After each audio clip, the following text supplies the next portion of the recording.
Donc, bonjour à tous. Aujourd'hui se tiennent les premières matinales de la transition écologique pour l'année 2021-2022. D'abord, quelques petites règles pour le Covid, obligation de garder le masque pendant toute la durée de la conférence. Merci. Donc, aujourd'hui, nous recevons deux membres de la Convention citoyenne pour le climat. Donc, William Aucan, qui sera en présentiel, et Claire Morcan, que nous aurons par Zoom. La Convention citoyenne pour le climat, c'est une assemblée de 150 citoyens tirés au sort qui avait pour but de créer un ensemble de lois et de propositions de loi dans le but de réduire les émissions de gaz carbone de 40% par rapport à 1990 d'ici 2030. Et donc, dans un but de justice sociale, c'est-à-dire en ne laissant aucune classe sociale sur le côté. Donc, nous allons faire une conférence en deux parties. Tout d'abord, une partie questions-réponses entre l'équipe des matinales, c'est-à-dire nous-mêmes, pendant 1 heure avec nos deux invités. Puis, une deuxième partie d'un peu moins d'1 heure où toute l'Assemblée pourra poser ses questions, donc que ce soit par Zoom ou alors on fera passer le micro pour permettre les réponses. Mais tout d'abord, un petit discours de notre directeur de Centrale Nantes, Monsieur Jean-Baptiste Avrillier. Merci beaucoup. Merci à vous. Ce n'est pas un discours, hein, c'est juste un petit mot d'accueil et de bienvenue pour dire que je suis très heureux d'ouvrir cette nouvelle saison des matinales de la transition écologique, donc ce site de conférences sur le développement durable et sur tous les enjeux associés. Aujourd'hui, on commence donc par l'accueil de deux personnes de la Convention citoyenne pour le climat. Donc, c'est un sujet très important, notamment autour de la concertation, de la construction du consensus autour des solutions à mettre en œuvre pour lutter contre le réchauffement climatique. Et puis, qui sont des sujets que nous aussi, on se pose à l'échelle de notre établissement. Alors, je vais rappeler qu'ici, à l'École centrale de Nantes, on est très fortement engagé en faveur du développement durable. C'est un axe stratégique de cette école, de son action, de son développement, de ce que nous avons envie de mettre en œuvre à notre niveau, avec vous, avec l'ensemble des étudiants, des personnels et des alumni, pour contribuer, on va dire, à l'effort collectif pour le développement durable et de lutte contre le réchauffement climatique à travers nos activités de recherche, de formation. Également la maîtrise de nos propres impacts sur le campus et sur toutes les activités induites. Et nous sommes confrontés un peu aux mêmes questions, j'imagine, qui vont être discutées ce matin. C'est-à-dire comment est-ce qu'on construit ensemble ces plans d'action, comment est-ce qu'on décide des mesures à mettre en œuvre, comment est-ce qu'on les décide et comment on les élabore collectivement. L'idée, ce n'est pas que ça vienne d'en haut, il faut que ce soit un mouvement collectif et que tout ça soit vraiment de la co-construction au maximum. Donc, comment est-ce qu'on arrive à construire ça dans un consensus éclairé, on va dire, sur les enjeux et sur les mesures à mettre en œuvre. Et puis, un autre sujet, j'imagine, qui va être débattu aujourd'hui, c'est comment après, on fait ce qu'on a dit qu'on allait faire. Hein, comment on tient nos engagements et comment est-ce qu'on est exemplaire, on va dire, dans la mise en œuvre de l'ensemble des mesures qui sont apparues nécessaires dans la construction de ce consensus. C'est aussi quelque chose qui est valable pour nous à notre échelle, à la fois à l'échelle individuelle, mais aussi à l'échelle collective d'un écosystème comme l'École centrale de Nantes avec ses étudiants, avec ses personnels et avec ses alumni. Voilà, donc très bonne conférence et je vous dis à très bientôt.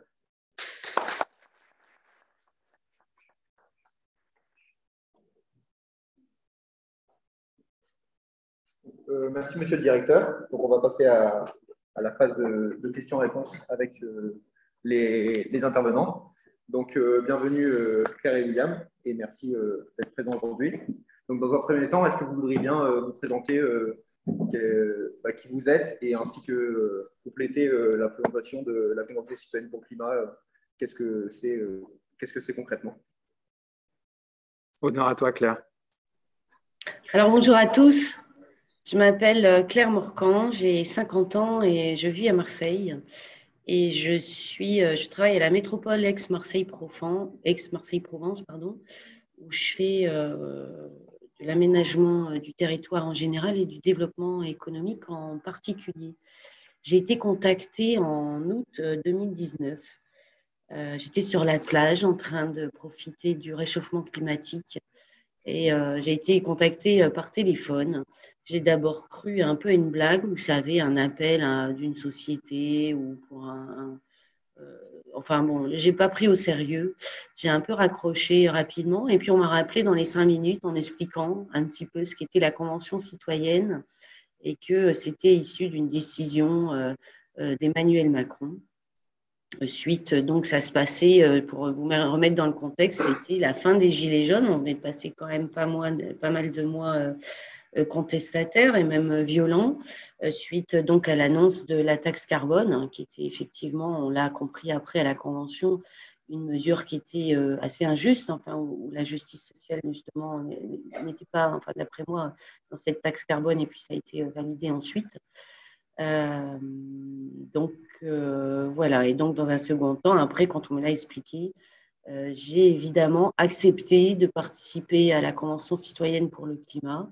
Moi, j'étais quelqu'un qui avait vraiment une information des plus vulgarisées sur le réchauffement climatique, sur les gaz à effet de serre, et donc ça a été quelque chose de violent après pour moi. Lorsque, on a quand même eu la chance, après on racontera un peu plus dans le détail, pendant 9 mois, d'avoir accès aux plus grands, des spécialistes sur le réchauffement climatique, sur la transition écologique, et ça a été effrayant. Et après, c'est quelque chose sans quoi on ne peut plus vivre. Enfin, c'est maintenant ancré en nous.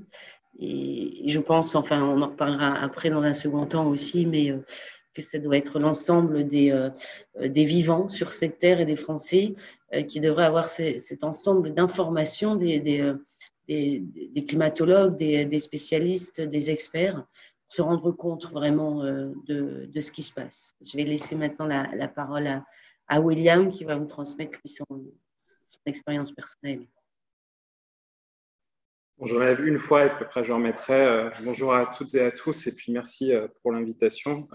Si je suis là en présentiel, c'est parce que je suis citoyen nantais. Donc, j'étais à côté avec un autre module ici à Centrale Nantes, j'en ai profité. Donc, me voici. Donc, je suis William Aucan, j'ai 35 ans, je suis architecte urbaniste. Très récemment, j'ai été élu conseiller régional, mais c'est des suites directes du fait d'avoir participé à la Convention citoyenne pour le climat. Moi, je n'étais pas sur la plage, mais j'étais chez moi en train de faire le ménage et en train de jouer avec mes gosses quand j'ai reçu ce coup de fil, effectivement, et j'ai eu la même réaction que Claire, c'est-à-dire que le manque d'informations sur ça, à l'époque, m'a fait, en gros, leur dire « Écoutez, là, je suis occupé, rappelez-moi ». Et entre-temps, j'ai ma mère au téléphone qui me dit je lui dis ouais, j'ai reçu un coup de fil bizarre, enfin, je les ai envoyés bouler comme je fais d'habitude avec le démarchage téléphonique, et en fait elle me dit mais qu'est-ce que tu as répondu? J'ai dit rappelez-moi. Il m'a été fou, le président cherche des citoyens, il faut bon, du coup je dis bon j'ai laissé passer ça, tant pis, c'est pas grave, il n'y a pas mort d'homme, et en fait ils m'ont vraiment rappelé presque à la minute près. Et après, j'ai dit oui tout de suite, étant donné que là, il était demandé un vrai travail civique et sur un sujet auquel j'ai une petite sensibilité par la formation que j'ai reçue sur la question de la juste mesure, sur la question de la construction des milieux et de l'habitat. J'ai dit oui, et ça s'est enchaîné vraiment petit à petit. Puis le 4 octobre, on s'est retrouvés aussi, là, 150 citoyennes et citoyens tirés au sort au CESE à Paris. Et moi, ça me faisait beaucoup de bien parce qu'en fait, j'avais passé 5 ans avant d'arriver, quand j'ai reçu le coup de fil, je venais de déménager, j'avais passé 5 ans en Allemagne, un pays qui est un petit peu en avance sur les questions de transition. La consigne en verre est là depuis des décennies déjà. Ici, c'était une des mesures. Et donc voilà. Est-ce que vous savez s'il y a des gens qui ont refusé et qui ont arrêté au milieu? Alors oui, il y a des gens qui ont refusé. Il y a des gens qui ont, au milieu de la convention, ont souhaité la quitter. Il y avait des climato-sceptiques dans les 150 citoyens. Certains sont, à l'issue de ces 9 mois de convention citoyenne, sont demeurés aussi climato-sceptiques. Ça n'a pas convaincu que l'ensemble des 150. peut-être vous préciser un petit peu comment a été constitué ce panel de 150 citoyens. En fait, c'est un ordinateur qui a généré à peu près 200 000 numéros de téléphone. Donc, on a été appelé par une société spécialisée.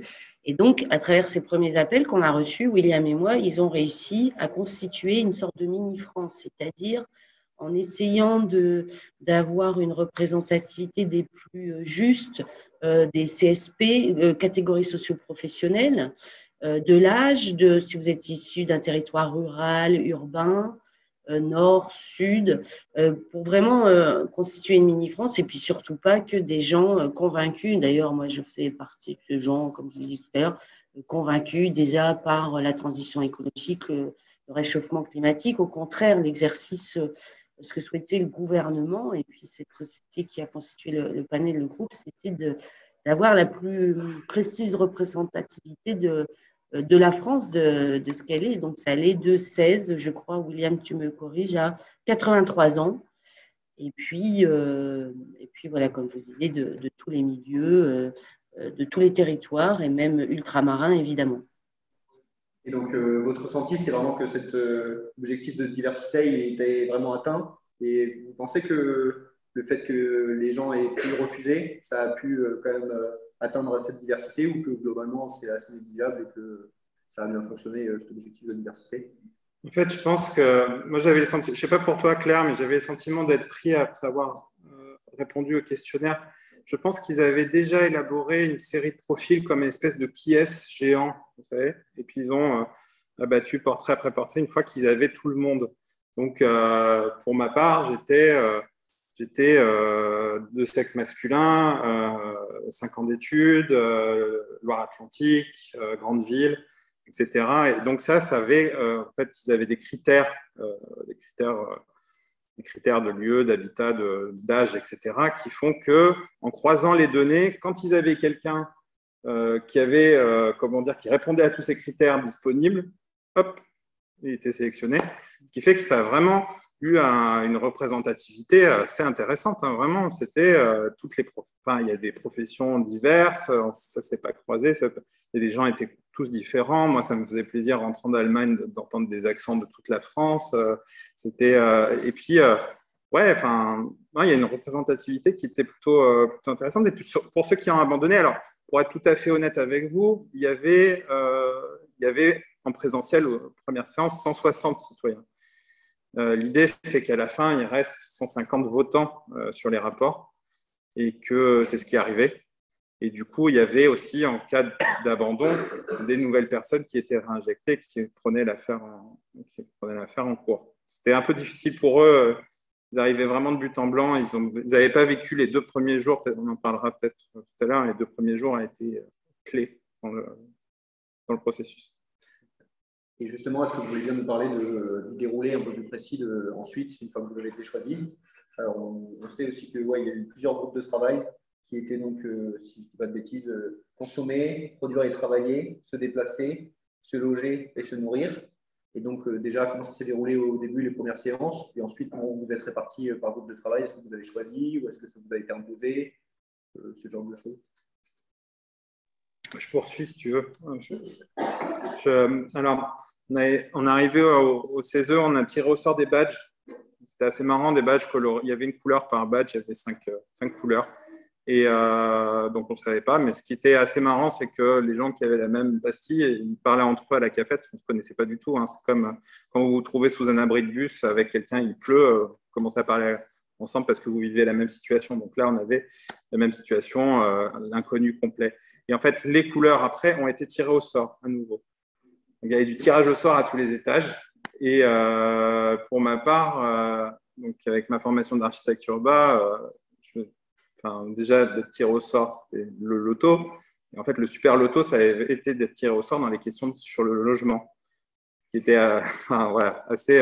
Mais c'était l'idée d'avoir un mélange. Et du coup, il y avait, on va dire, 5 mini-conventions citoyennes de 30 citoyens sur des thématiques. Ça donnait ça. Mais il y avait quand même des temps d'échange en hémicycle plénière où on pouvait parler de tous les sujets. Claire, si tu veux compléter. Oui, alors, le premier week-end du mois d'octobre, on était tous en hémicycle. Là, effectivement, on avait déjà ces couleurs, mais on ne savait pas qu'on allait être en groupe de travail. Donc, le premier week-end, William y a évoqué un tout petit peu tout à l'heure, ça a été vraiment là le choc, un peu la claque pour tout le monde. Puisque le premier week-end, on a reçu l'ensemble des plus grands experts, et quelles que soient les disciplines, qui sont venus nous expliquer, enfin des scientifiques plutôt, ce qui se passait. Donc, vous voyez un peu le GIEC, on a eu un mini GIEC à la Convention citoyenne. Et puis pas de manière contradictoire, parce que ça, je vais le dire dès le départ, c'est-à-dire qu'on n'a pas eu que des pros, enfin que des gens qui nous ont dit « Ah là là, catastrophe, collapsologue », enfin tout ça, on a vraiment eu à chaque fois des présentations contradictoires. Donc, on venait nous présenter quelque chose, et puis en face, on avait la possibilité d'avoir une autre présentation, un autre avis, une autre posture là-dessus. Donc ça, je voudrais vraiment le dire, parce que c'est une question que nous a souvent posée.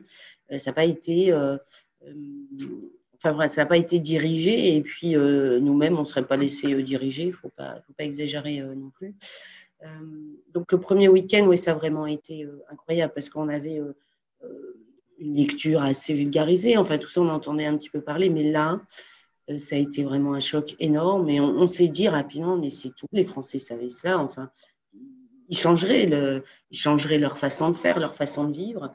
Et puis après, c'est dans un second temps, dans les autres sessions, qu'on a été en groupe de travail. Moi, j'ai été dans le groupe de travail consommé, ce qui a fait beaucoup rire mes amis et puis ma famille, parce que j'étais quelqu'un qui consomme pas mal, un petit peu la fashionista, entre guillemets. Et donc, ils attendaient beaucoup de cela. Et effectivement, j'ai changé beaucoup de choses dans ma vie. Comment faire autrement, de toute façon. Et puis, donc, et à chaque fois, il y avait aussi, en étant un groupe de travail, mais aussi en hémicycle, tous ensemble. Et puis, les groupes, si moi, je travaillais dans le consommé, je suis interagir aussi, par exemple, dans le groupe, se déplacer, travailler pour soumettre, en fait, à ceux qui n'étaient pas dans un groupe de thématique, les idées, les envies, à d'autres qui n'avaient pas travaillé pour obtenir leurs avis. Donc, d'après moi, enfin, une technique qui a été assez intéressante et puis transparente.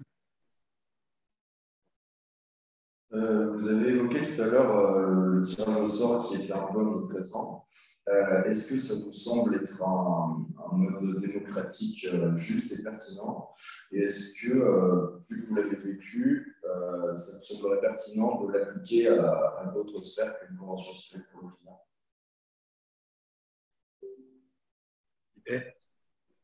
Je pense qu'on a tous les deux un point de vue sur ça. Je pense que, effectivement, ce tirage au sort, ça donne une saveur non définie à ce qui sera. Et ça permet d'échapper à une forme de cadre et de contrôle au départ. Ce qui est plutôt chouette.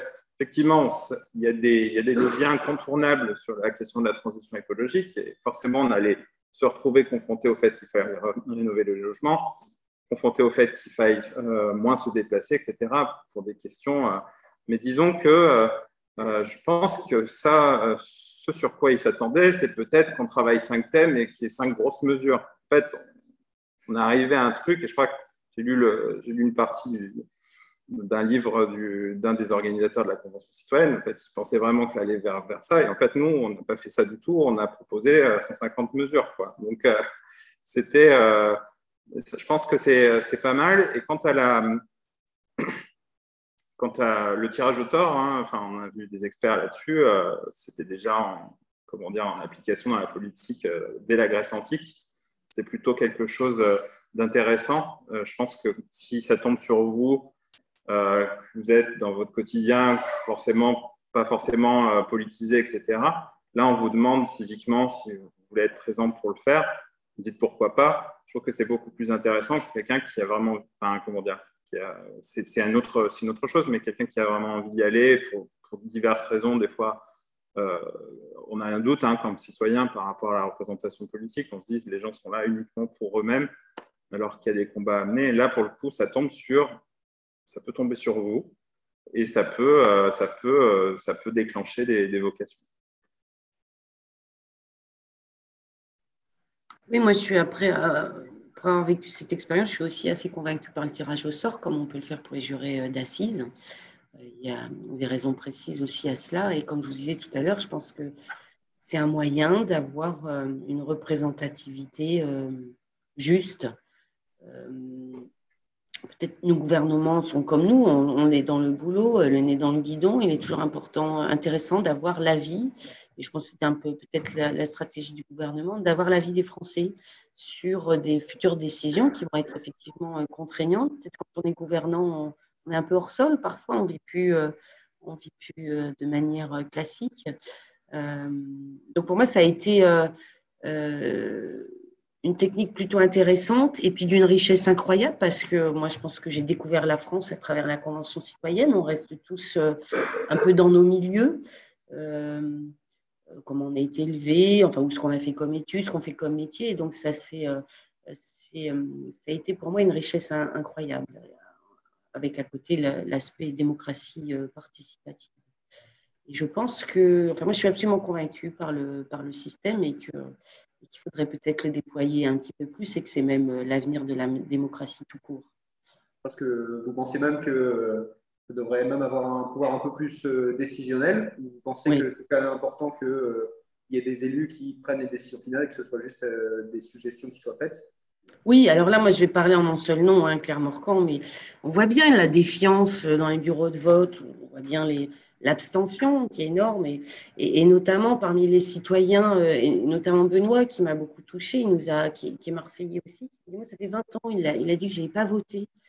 Et le fait d'avoir été tiré au sort et dans cette aventure, ça m'a redonné le goût, j'ai compris pourquoi je devais aller voter, parce que c'est fondamental. Et puis se rendre compte aussi, enfin nous, on nous demande d'aller voter, c'est au bureau de vote, et puis ensuite, on attend que nos élus nous représentent, mais nos élus, je pense que, comme je disais tout à l'heure, ont besoin, c'est vraiment l'avenir par rapport à cette défiance, les élus ont besoin d'avoir l'avis. Moi, dans mon travail, je suis fonctionnaire territorial, je fais des concertations publiques, et je vois bien, alors c'est pour des chantiers, d'autres choses que les ingénieurs et que moi-même, enfin, je me suis rendu compte à la Convention citoyenne, je faisais des propositions qui pour moi c'était sûr, c'est ça qu'il fallait faire. Et puis à côté de moi, il y avait un citoyen qui ne vivait pas du tout la même chose, qui n'avait pas le même âge, qui m'a dit, mais non, c'est con ça, ta proposition, parce que regarde-moi mon exemple, c'est ça et ça. Et peut-être que nos dirigeants ont peut-être besoin de ça, parce que, et comme vous, on est le nez dans le guidon, on est sûr, on est technique, on avance, et puis mais on ne représente pas la France, on ne représente pas tout le monde, et puis parfois on oublie des choses. Et puis c'est un levier, un moyen, comme je vous disais, de revenir et redonner des lettres de noblesse à la démocratie au sens grec, c'est-à-dire la concertation sur tout sujet. Et nous, on voulait aller plus loin, on voulait proposer des référendums, remettre le référendum un petit peu plus sur la table pour des grandes questions politiques et de société qui vont avoir un impact sur l'ensemble des Français. Et moi, je suis absolument convaincue par ça. Et je pense même que c'est l'avenir, et en particulier aussi au niveau local. C'est se réintéresser à ce qui va se passer dans la cité autour de soi et interroger, voilà, on a tel projet, et peut-être c'est encore plus efficace au niveau local, régional ou départemental. William, je te laisse la parole.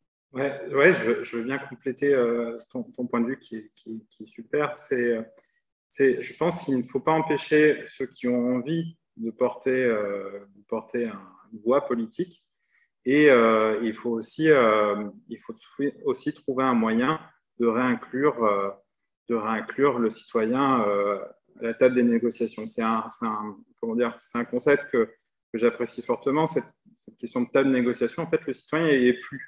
C'est-à-dire qu'en fait, il ne va plus voter, et du coup, il ne se sent pas représenté, mais il ne se sent pas non plus inclus. Le fait qu'on aurait, ça serait assez chouette, hein, préfigurer avec ces conventions citoyennes une espèce de Sénat citoyen, mais avec vraiment un droit, un pouvoir en plus des deux autres chambres, ça serait assez intéressant. Parce que je pense qu'il y a la nécessité de construire une société par la co-construction, par le fait qu'on, d'un côté, les citoyens, on leur demande, et on leur demande à eux, et je veux dire, on leur aussi leur bon sens citoyen. C'est ce qu'on a amené des fois dans les réunions où tu n'avais que des technocrates, etc. Et nous, on dit, ah ouais, mais ça, vous n'avez pas pensé que les personnes ne pourraient pas payer leur crédit ou ne pourraient pas faire ci, et de rajouter un peu ça, parce que les gens, on est dans le bidon, dans les chiffres et dans les données économiques, alors qu'il y a du vécu. Et cette expérience-là, elle est très précieuse, et révélé par le tirage au sort, ça peut arriver à faire tomber des choses intéressantes. Donc, je pense que ce serait plutôt bien qu'il y ait une part de citoyens dans la démocratie directe et sur les décisions, tout en n'empêchant pas le fait des personnes qui souhaitent porter une voix politique de se présenter. Merci. Et pour revenir un peu plus sur l'organisation concrète de la convention, donc vous vous retrouviez le week-end, et donc c'était combien de week-ends et aussi, donc, ça se répartissait comment? Au début, vous étiez tous ensemble pour des formations communes, puis ensuite par groupe, vous aviez aussi des formations par groupe, et puis ensuite pour toutes les réflexions, et enfin les rédactions, ça se passe comment plus concrètement?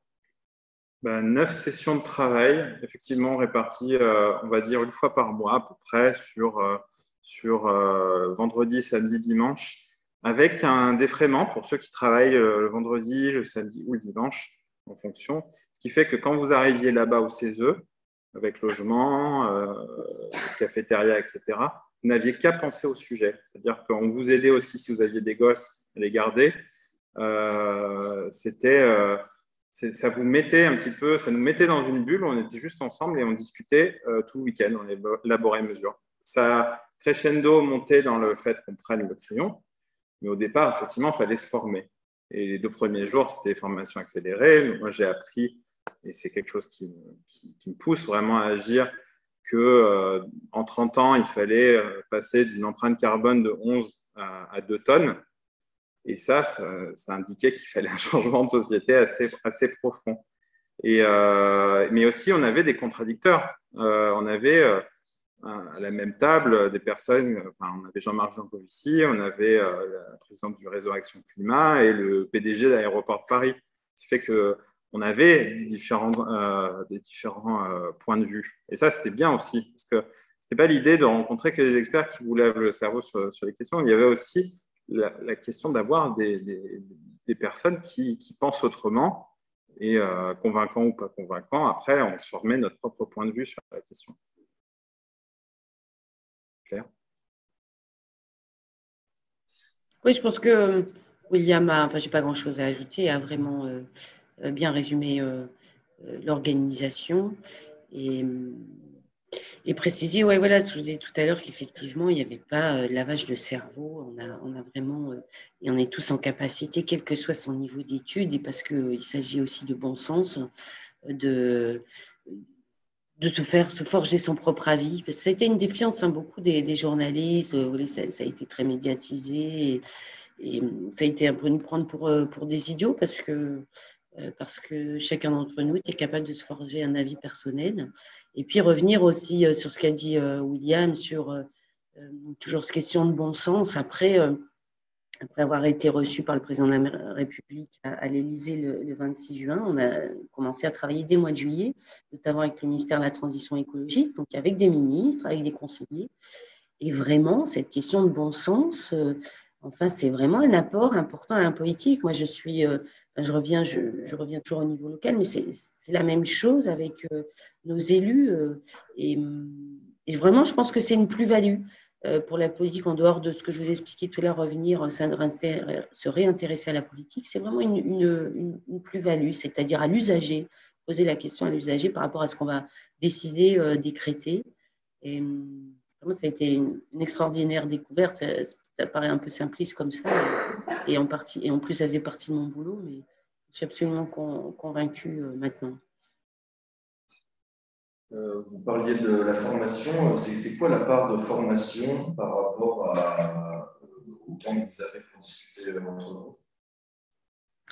Elle a été le premier week-end vraiment intensif sur 3 jours, c'est-à-dire voilà, tous les niveaux, les plus grands experts, tous les plus gros niveaux d'expertise, et puis aussi au fur et à mesure dans les groupes de travail. Il y avait à la fois des moments de production, mais aussi d'information sur consommer. On est rentré plus par exemple, dans le sujet, en recevant des experts ou au contraire, des gens, par exemple, des représentants de Carrefour, Auchan, qui nous disaient l'inverse. Et donc, sur tous les sujets précisément, et puis surtout à notre demande, c'est-à-dire s'il y a des choses qu'on ne comprenait pas, on pouvait demander pour le week-end d'après, ah ben tiens, on aimerait bien entendre un tel ou un tel, parce que là, on a entendu ça, et mais on n'est pas sûr. Et puis, c'était une fois par mois, on avait le temps pour ceux qui le souhaitaient d'approfondir. Aussi, on repartait avec du travail aussi, hein, et avec des éléments à lire, à compulser. Et puis, de revenir à la nouvelle session, de dire mais ça, je n'ai pas compris, ou j'aimerais bien entendre avoir des informations complémentaires sur tel ou tel sujet. On était par groupe de 40 en moyenne, donc c'était totalement faisable. Évidemment, on était animés, c'est-à-dire que c'était républicains, enfin de sociétés qui avaient l'habitude de ça, qui nous animaient, qui donnaient la parole, parce qu'un groupe comme ça veut souvent prendre la parole et puis c'est cacophonie, mais c'était tout à fait conçu. Et puis on avait la possibilité vraiment et puis ils l'ont fait à chaque fois, de dire tiens, moi j'aimerais bien entendre un tel sur telle chose, parce que je n'ai pas compris, je voudrais compléter. Donc c'est comme ça qu'ont été les formations. D'abord une formation globale sur les 3 premiers jours sur l'ensemble des sujets qui touchent les GES, et puis un état des lieux aussi, les gaz à effet de serre, et un état des lieux mondial, européen, national. Et puis après, sur toutes les thématiques, en dehors de l'énergie, se nourrir, se déplacer, ce qui se passe. Et ensuite, voilà, thème par thème et dans nos groupes de travail. Et donc, pour la rédaction des mesures ensuite, je suppose que vous deviez être quand même un peu encadré, parce que ce n'est pas évident de savoir comment bien rédiger pour que ça soit possible à mettre en place et sous la bonne forme. Et donc, est-ce que vous réussissiez quand même à être assez autonome et à être assez libre sur ce que vous pouviez écrire, ou est-ce qu'il y avait quand même un cadre un peu compliqué à gérer entre ce que vous vouliez dire et ce qui était possible de mettre en place? Alors, c'est vrai qu'on n'a pas parlé aussi de l'organisation. À la base, il y a ce qu'ils appelaient un comité de gouvernance composé d'experts et à la fois experts en politique, experts sur le climat, experts économiques, etc., qui, au final, préparaient un petit peu le contenu des sessions. Et on était aussi encadré par trois entreprises de concertation qui ont l'habitude de travailler avec les citoyens, qui travaillent nationalement. Donc, c'était les animateurs, on avait des animateurs par groupe, on avait ce comité de gouvernance qui venait papillonner de groupe en groupe pour voir comment ça suivait, mais pas d'interférence. Il y avait 3 garants aussi qui étaient là, donc, dont Cyril Dion, que certains d'entre vous peuvent connaître, qui étaient là pour s'assurer qu'il n'y ait pas d'influence, de dérive, etc. Donc ça, c'est plutôt bien d'avoir un cadre. Vous ne mettez pas 150 citoyens dans une salle avec du papier et leur dire bon, bah, vous faites de la loi maintenant. Non, il faut un petit coup de main, externe. Plus on allait dans le détail des mesures, plus on était accompagné. On avait aussi des fact-checkers quand on avait besoin de vérifier une info. Et puis aussi, on avait de l'aide légistique parce que certaines des mesures avaient vocation à être des textes de loi et des citoyens, à part d'avoir un juriste, c'est tous portés sur lui, ça aurait été impossible. Donc, on avait vraiment, il y avait une grosse organisation derrière, en plus des locaux du CESE qui étaient plutôt agréables, un hémicycle feutré, rouge et tout, en bois, et des salles de travail. Non, c'était plutôt bien cadré. Moi, je pense que le cadre était nécessaire.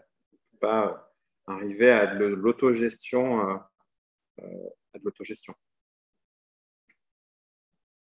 Claire, vous parliez tout à l'heure d'être un peu pris par des idiots, pour des idiots par les médias.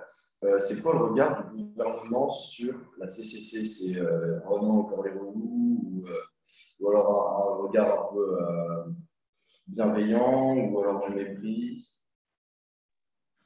Il y a eu toutes les réactions pour la convention et puis on était très interrogés. Je crois que William et moi, on a eu des choses assez violentes avec les journalistes ou sur des chaînes de télévision un peu qu'on connaît bien.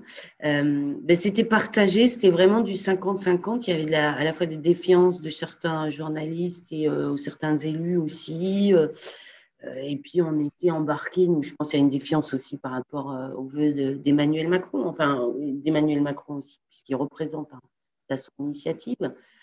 Et puis, à côté aussi, beaucoup de soutien, beaucoup d'espoir de certains élus, d'autres, à l'opposé, d'ONG ou d'associations, d'activistes. À côté de ça aussi, il y avait une partie des gens qui pensaient que c'était une stratégie du gouvernement pour gagner du temps et pour surtout rien faire. Donc, on a eu un peu tout, et puis que c'était truqué, que voilà, qu'on a été manipulé. Oui, il y a eu un petit peu tout. Et puis, on s'est rendu compte, enfin, moi, dans mon expérience, de la violence aussi, à la fois quand on gouverne et puis de la presse. C'est assez incroyable. Mais on s'en remet et on s'habitue. Mais on a vraiment eu, je crois, William, je ne sais pas ce que tu en penses, un peu tous les sentiments, toutes les réactions possibles. On n'a pas fait d'unanimité, en tout cas, je pense. Il y a eu un changement de paradigme à la fois dans la société civile, dans les associations et même d'un point de vue politique tout au long de la Convention. Au début, OVNI, donc forcément un objet nouveau. Les politiques se sentaient menacés parce qu'on n'allait pas donner aux citoyens comme ça assez facilement un chèque en blanc. De l'autre côté, des organisations qui défendent le climat depuis des décennies se disent « mais eux, ils ne sont pas formés, nous, on sait tout, on combat ça depuis des années ». Et en fait, plus on avançait, plus l'expérience se crédibilisait, à la fois au niveau politique, puisqu'on voyait qu'on proposait des choses concrètes, sérieuses, posées, et pour les ONG et tout ça, ben, on les rejoignait sur un terrain de combat depuis des années. Et donc ça petit à petit, après, quant à je pense, le point de vue du gouvernement sur nous, on grille un peu les étapes parce qu'il faut arriver encore à la mesure du rapport. Après, il y a eu encore des interfaces avec le gouvernement après. Je pense que si on continue un peu, bon, on en parlera un peu tout à l'heure, mais on a eu une ultime session où on a noté l'action du gouvernement. Je pense oui, ah oui, c'est vrai que oui, d'un point de vue personnel, je n'avais pas pensé à cette manière de faire démocratiquement. Et je trouve ça vraiment intéressant parce que l'inconvénient d'interroger les citoyens, c'est qu'ils ne sont pas formés sur tous les sujets. Et l'inconvénient des politiques, c'est qu'ils sont formés, mais ils ne représentent pas la population. Et donc, le fait de prendre des citoyens qui représentent la population et de les former sur le sujet, bah, je trouve que c'est vraiment une des meilleures formes de démocratie. Et est-ce que entre les citoyens, vous arriviez assez facilement à vous mettre d'accord, ou est-ce que quand même il y avait souvent des litiges ou des choses où vous n'étiez pas d'accord parce que vous aviez vraiment des enjeux différents à gérer, et donc est-ce que c'était facile de se mettre d'accord sur les mesures ou pas? À l'image, pardon. Vas-y, non, je t'en prie.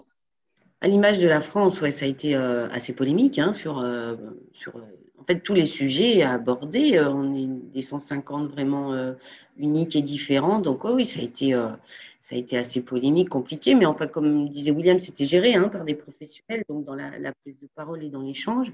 Et en tout cas, moi, à la fois en hémicycle pour les grandes décisions qu'il fallait prendre, et puis dans les groupes de travail, ça a été un peu chaud, quoi. Et puis, mais comme on voit à l'Assemblée nationale, mais enfin, on se comportait mieux que les ministres à l'Assemblée nationale quand même, dans les altercations que nous avions. Il y a eu un sujet sur lequel on n'était pas d'accord. Du coup, c'est une mesure qui est tombée sur les 150. C'était la réduction du temps de travail, qui est quelque chose où, d'un point de vue des citoyens et politiques, les gens ne sont pas prêts. Donc, il y avait une partie des citoyens qui étaient pour, une grosse partie qui était contre. Il y avait aussi un petit peu enfin voilà, ça avait fait vachement de débat. Moi, je sais que j'avais plutôt soutenu ça dans le sens où une journée en plus dans votre semaine, je le vois avec 2 enfants, c'est quand même assez appréciable pour s'engager à droite à gauche, faire de l'associatif, ne serait-ce que réparer sa maison, etc., des choses comme ça. Et d'autres qui disaient, voilà, on est déjà à la risée dans plein de pays, on ne bosse pas assez, etc., alors que ce n'est pas vrai. Et du coup, ça a été un point assez échaudé. Et puis aussi, il y a eu quelquefois sur la table le dossier taxe carbone qui revenait, qui essaie de se frayer chemin avec des experts. Ça, on ne souhaitait pas être la caution de l'échec de la taxe carbone. Donc, on l'a refusé à chaque fois. C'était hyper violent. Les experts qui venaient, ils repartaient, je pense, en pleurant. Vraiment. Quand vous avez 150 citoyens qui n'ont pas envie d'être une caution d'un échec gouvernemental et qui ont aussi cette peur. Moi, j'avais cette peur en le faisant et mon patron me l'a fait remarquer. Pour lui, je collaborais avec le gouvernement avec qui il était contre. Mais disons que au fur et à mesure, on s'est affranchi du fait qu'on était on s'est affranchi. On était une entité à part entière et on était indépendant, je pense. Donc, qu'est-ce que c'est l'avenir de la Convention citoyenne pour le climat? Est-ce que vous voyez encore? Qu'est-ce que vous faites au niveau personnel? Est-ce que vous êtes plus impliqué? Donc, déjà, vous faites des conférences, forcément. William, vous êtes impliqué dans le conseil régional. Qu'est-ce que ça a changé dans vos vies?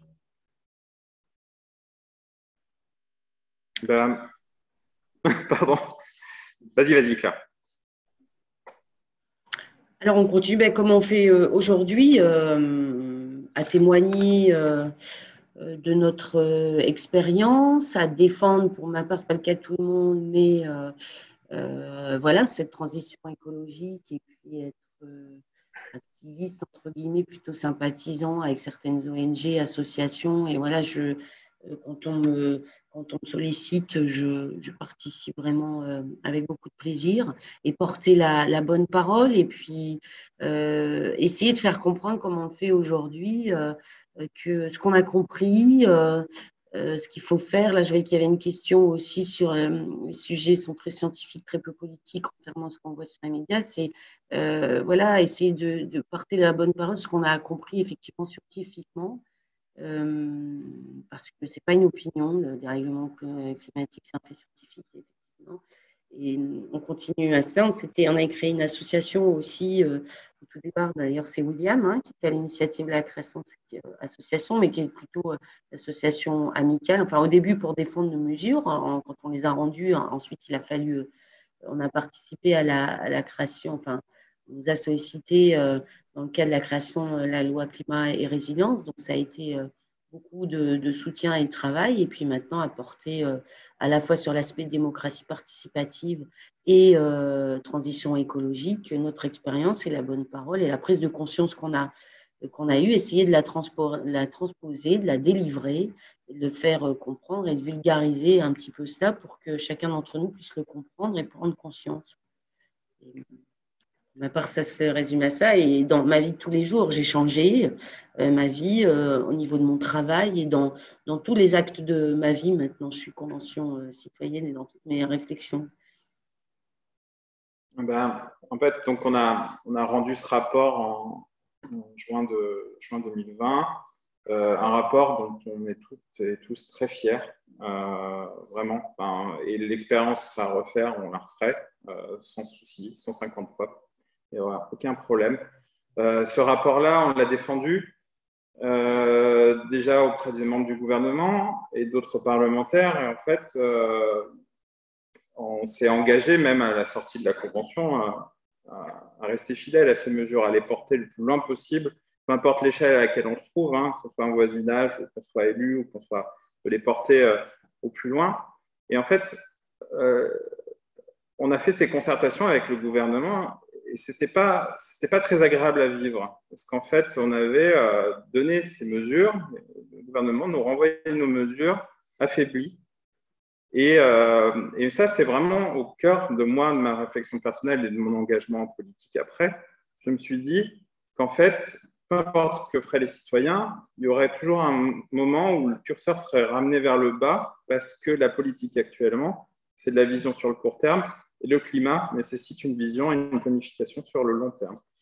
Et cette inaction climat qui est en place dans les milieux politiques, c'est quelque chose qui, moi, personnellement, m'a pris au trip. C'était ma deuxième claque. C'est ça qui m'a poussé à aller plus loin et à vouloir m'engager en politique. Et donc, à continuer à défendre les mesures. Ces mesures-là, elles sont d'actualité. Prête à l'emploi, des légistes qui nous ont aidés à le faire passer en loi. C'est un socle, c'est-à-dire que c'est pas assez encore pour réduire le mandat qu'on nous a donné, c'est pas assez.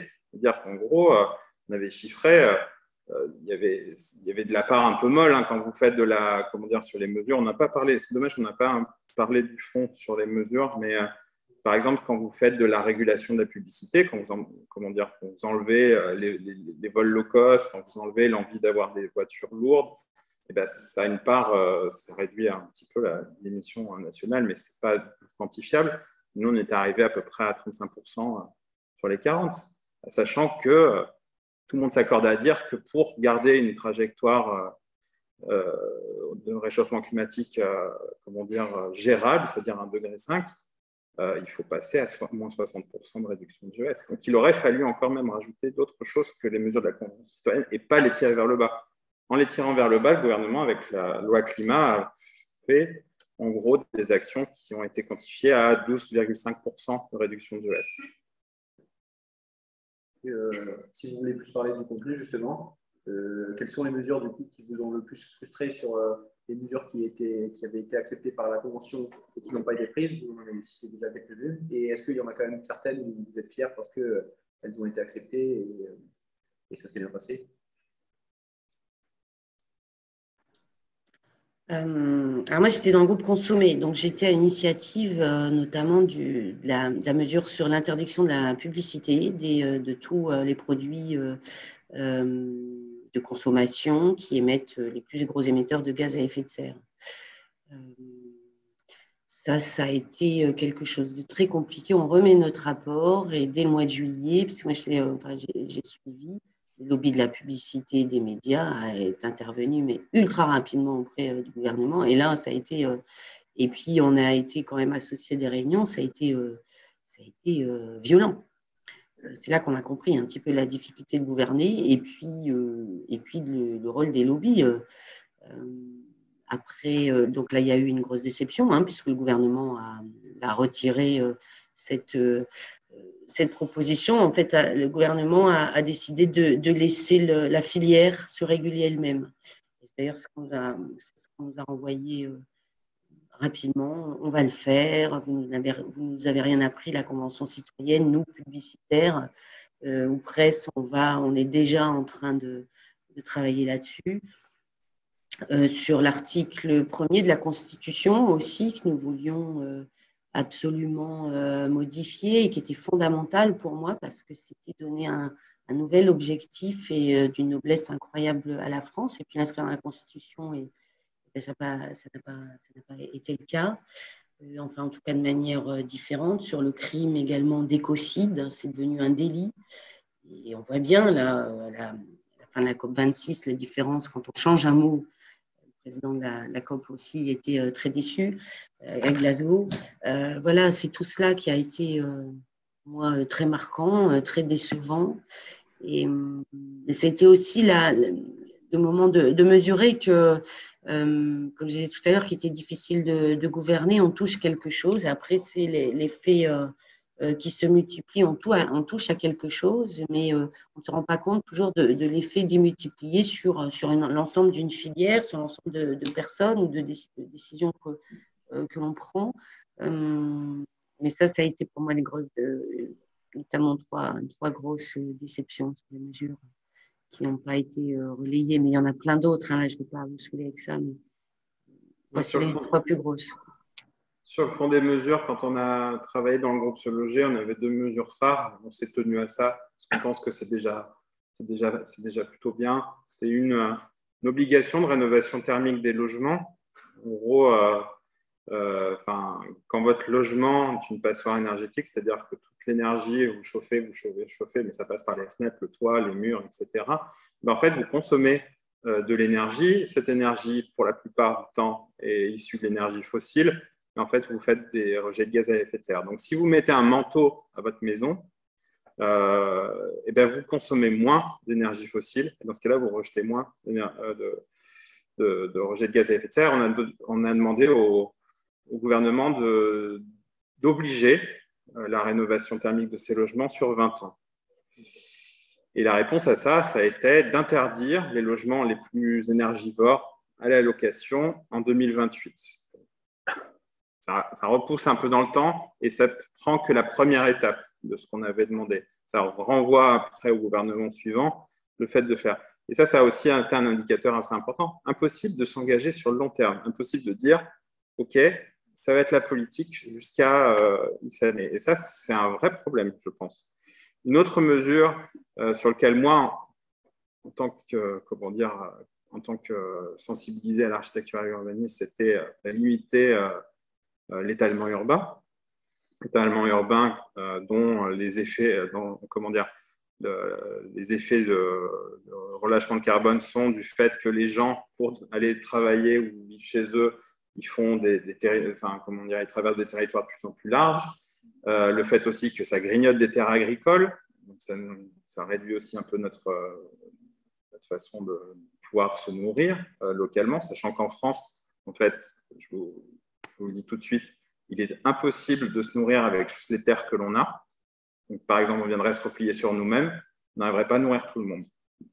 On est assez dépendant des importations, mais on est nécessairement obligé de penser à cette question de l'alimentation locale qu'il y a dans une idée de circuit court et sur beaucoup de choses comme ça. Donc, l'étalement urbain, ça a plutôt été bien géré, mais parce qu'aussi on était assez attentif. Notre groupe s'est vraiment concentré sur 2 grosses mesures. Il y en a une troisième, c'était un peu accessoire, c'était sur baisser la température dans les logements, dans les bâtiments publics, mais là, c'est quand même une très, très grosse mesure. Ces 2 mesures-là, déjà, ont un impact assez fort. Ici, en Pays de la Loire, vous venez rénover les logements. Les logements, c'est 10% des émissions de gaz à effet de serre. C'est du coup un combat que je mène personnellement dans la région pour qu'on soit une des régions qui soit neutre en carbone assez rapidement, plus rapidement que les autres. Mais voilà, il y avait 2 choses auxquelles on croyait, donc qui étaient rabaissées vers le bas. Un malus sur les véhicules lourds, donc plus de 1400 kilos. On proposait qu'il y ait 25% du prix de vente qui soit une taxe. Seulement, le truc, c'est que ça avait passé dans la loi, mais le curseur a été placé à 1800 kilos. 1400 kilos, ça représente 30% du marché qui aurait été impacté par cette taxe. 1800, c'était 2%. Donc, ça, quand vous avez ça avec les concertations, c'est que ça. C'est-à-dire qu'en gros, votre mesure est devenue squelettique. Ça fait mal, quoi.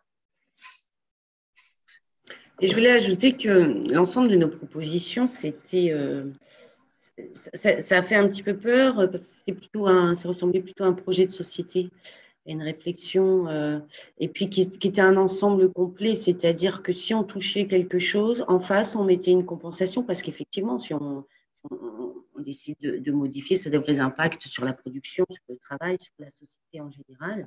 Et on a essayé toujours de l'équilibrer.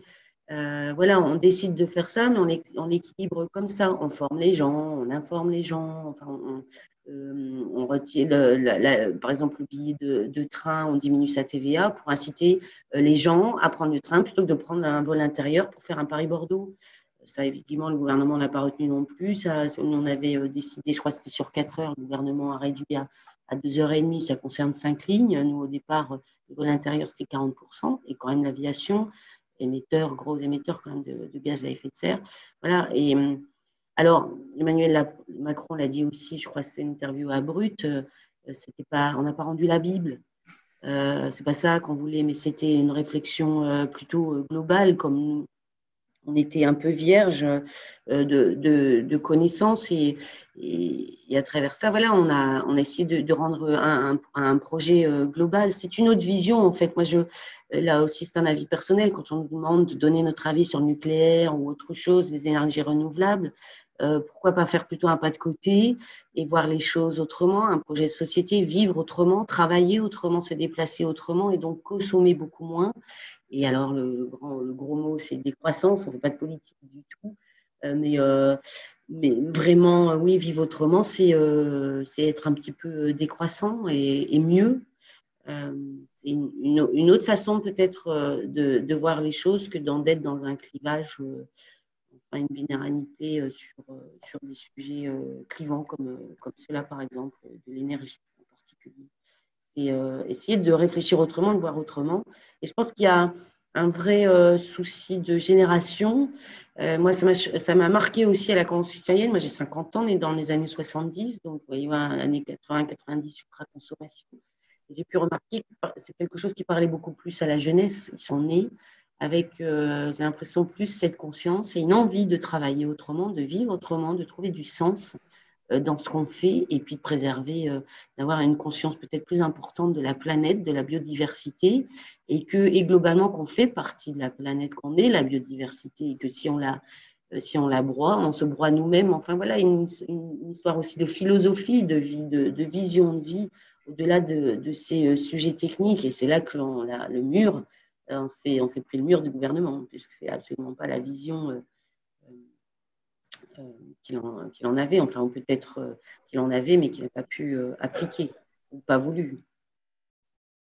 Après, pour ne pas voir que le mal, il y avait effectivement 2-3 trucs qui sont passés. Hein. Moi, personnellement, j'avais porté un amendement sur la réversibilité des bâtiments, qu'on puisse, dans la construction nouvelle, pouvoir avoir un plan B pour un bâtiment qui éviterait d'en reconstruire quand on n'a pas besoin, ou quand on construit des bureaux, de penser par exemple que ça peut devenir des logements, donc le penser en amont. Il y a des petites victoires comme ça, mais disons que ce n'est pas à la hauteur de l'urgence. L'urgence, on sait que ce qu'on fait là actuellement, ce n'est pas pour revenir à un climat d'antan, hein. C'est fini tout ça. Les neiges, il y en aura de moins en moins. Le froid aussi, des endroits seront désertiques. Ce qu'on essaie, c'est de limiter la casse. Et on ne limitera pas la casse en demandant juste aux Français d'éteindre la lumière en sortant ou de vider sa boîte mail. Il faut être un peu plus là-dedans très, très, très réaliste. Il faut aussi, on pense, hein, les citoyens sont prêts. Nous, on a montré qu'on était prêts sur ces mesures à aller loin. Mais il faut aussi qu'on vienne, on parlera peut-être de la COP tout à l'heure, sur se dépétrolifier notre monde aussi. Ça, c'est important. Et donc, pour rebondir aussi sur une question d'un spectateur, est-ce que du coup, le sentiment qui ressort, c'est vraiment plutôt la frustration, ou vous voyez ça un peu comme un échec par rapport à toutes les mesures qui ont été refusées, ou est-ce que vous avez quand même le sentiment que c'est une première victoire, même si vous auriez aimé plus? Et plus généralement, c'est quoi votre avis sur l'évolution politique sur les questions climatiques? Est-ce que, je suppose que par rapport à ce que vous avez dit, c'est quand même assez pessimiste, mais est-ce que vous gardez espoir que dans les prochaines années, ça évolue vite, ou est-ce que vous êtes vraiment pessimiste et limite découragé sur vraiment ce que font les politiques sur ces questions-là? Je pense que ça agira vite à partir du moment où toutes et tous, on aura le même niveau de connaissance sur les causes. Tout à l'heure, en atelier, j'ai vu 2 tables de 8 étudiants et je me suis dit, ils sont plus jeunes que moi, ils ont dû avoir la claque climat au lycée ou n'importe quoi. Et en fait, ce n'était pas le cas. Ça, je ne vous blâme pas, il n'y a pas de souci là-dessus. Mais disons que déjà, même à votre niveau, en tant qu'étudiant, s'il n'y a pas cette conscience qui est partagée, on ne peut pas agir. Et je pense qu'il y a besoin que les politiques soient formés, que tout le monde se forme et qu'on soit tous égaux. C'est une de notre devise de pays quand même, l'égalité face à l'information. C'est ce qu'a montré la Convention citoyenne. Nous, on était prêts parce qu'on était formés. Et en face, on avait 67 millions de citoyens qui, eux, n'étaient pas formés, qui ont leurs problématiques, chercher les gosses, payer les factures, trouver un travail, etc., qui n'ont pas du tout l'idée que le monde crame et que c'est parce qu'ils prennent des vols low cost que ça y contribue, parce que les banques ont décidé d'investir dans les énergies fossiles pour que ce soit moins cher pour utiliser sa bagnole. Enfin, il y a des choses comme ça où, à mon sens, il y avait un peu les mélanges des sentiments. Hein. J'étais fier, déçu, etc. Il y avait un peu tout. Mais disons qu'à partir du moment où on a compris que si on n'était pas tous égaux face à l'information sur le climat, on n'aura aucun levier d'action. Et je pense que là, ce qui est vraiment dommage, je trouve, c'est que le gouvernement, et là, les présidentielles, on va voir, il faut proposer un moyen de se former à ça. Je ne sais pas, moi, une journée d'appel où on parle une journée du climat. Ça nous a suffi de 2 experts, hein, Claire, Valérie Masson-Delmotte et Laurence Toubiana, pour vraiment avoir eu l'envie d'agir et de parler ici, par exemple. Oui, pareil que William, un mélange de sentiments, déception, colère, mais aussi d'espoir parce que certaines choses sont quand même passées au niveau du gouvernement. Et puis, il y a déjà eu cette loi climat et résilience qui n'aurait peut-être pas existé s'il n'y avait pas eu, inspiré de la Convention citoyenne. Donc, il faut voir aussi le positif. Et comme l'a dit William, l'importance vraiment de l'information, ça, c'était repris aussi par le gouvernement. C'est-à-dire remettre de la transition écologique et de manière transversale dans tout l'enseignement, pas un seul enseignement sur le réchauffement climatique, pas un cours de réchauffement climatique, transition, mais que ce soit à tout niveau de l'enseignement, de la maternelle jusqu'à voilà, l'école centrale et dans toutes les matières, puisque de toute façon, on n'a pas le choix. C'est même pas une question à réfléchir, c'est qu'il faut le faire pour le bien commun, enfin, c'est un peu des grands mots, mais pour la survie de l'humanité. On le sait tous, maintenant, le gouvernement, depuis les années 70 aussi, on va dans le mur. Donc, c'est mettre cette formation, cette information partout, pour qu'il y ait, comme nous, ce qu'on a vécu, une prise de conscience, sinon ça ne peut pas intervenir. Quand on parle d'une claque et d'une prise de conscience, vraiment, c'est parce que voilà, on nous a expliqué de manière simple, des choses très scientifiques, très techniques, mais c'est un talent de pouvoir faire comprendre à n'importe qui des choses compliquées. Et c'est la chance qu'on a, eue, et je pense qu'on peut ça l'introduire à tout niveau de la vie et aux plus jeunes. Et je le redis, j'ai confiance en vous, vous êtes les futurs producteurs, futurs édits de la France, et c'est vous qui allez faire tout ça, et j'en suis convaincue, c'est vraiment générationnel. Et c'est pour ça qu'on est là encore aujourd'hui et qu'on a beaucoup d'espoir, et surtout à travers vous, la jeune génération. Je pense que vous vous rendez compte mieux de cela que vous voyez. Et puis, par exemple, l'été 2021 qu'on a passé, limite être négationniste de dire qu'il ne s'est rien passé au niveau mondial. Ça a été des cataclysmes incroyables. Donc, il faut faire les choses. On n'a plus le choix. Il n'y a plus à se poser la question parce qu'on n'a plus le choix. Donc, de l'espoir. Beaucoup d'espoir quand même. Déception, espoir. Merci, on va essayer d'être à la hauteur. On va poser une dernière question et on va passer peut-être aux questions du public. Vous avez parlé tout à l'heure de la COP26. Qu'est-ce que vous en pensez? Est-ce que c'est témoin justement de la mollesse politique dont vous parliez? Est-ce que les mesures sont suffisantes? Est-ce qu'elles vont être appliquées? Et est-ce que les objectifs des accords de Paris, vous y croyez ou pas du tout? Sur la COP26, on est un peu au courant que c'est la grand-messe aux promesses. Et bon, on est toujours un peu méfiant vis-à-vis de ça, même quand on n'était pas membre de la Convention, je suis un peu méfiant. Bon, il y a les accords de Paris. Et sans les accords de Paris, on sera toujours sur un monde qui se dirige vers les 5-6 degrés. Mais là, ça a quand même permis de faire des choses.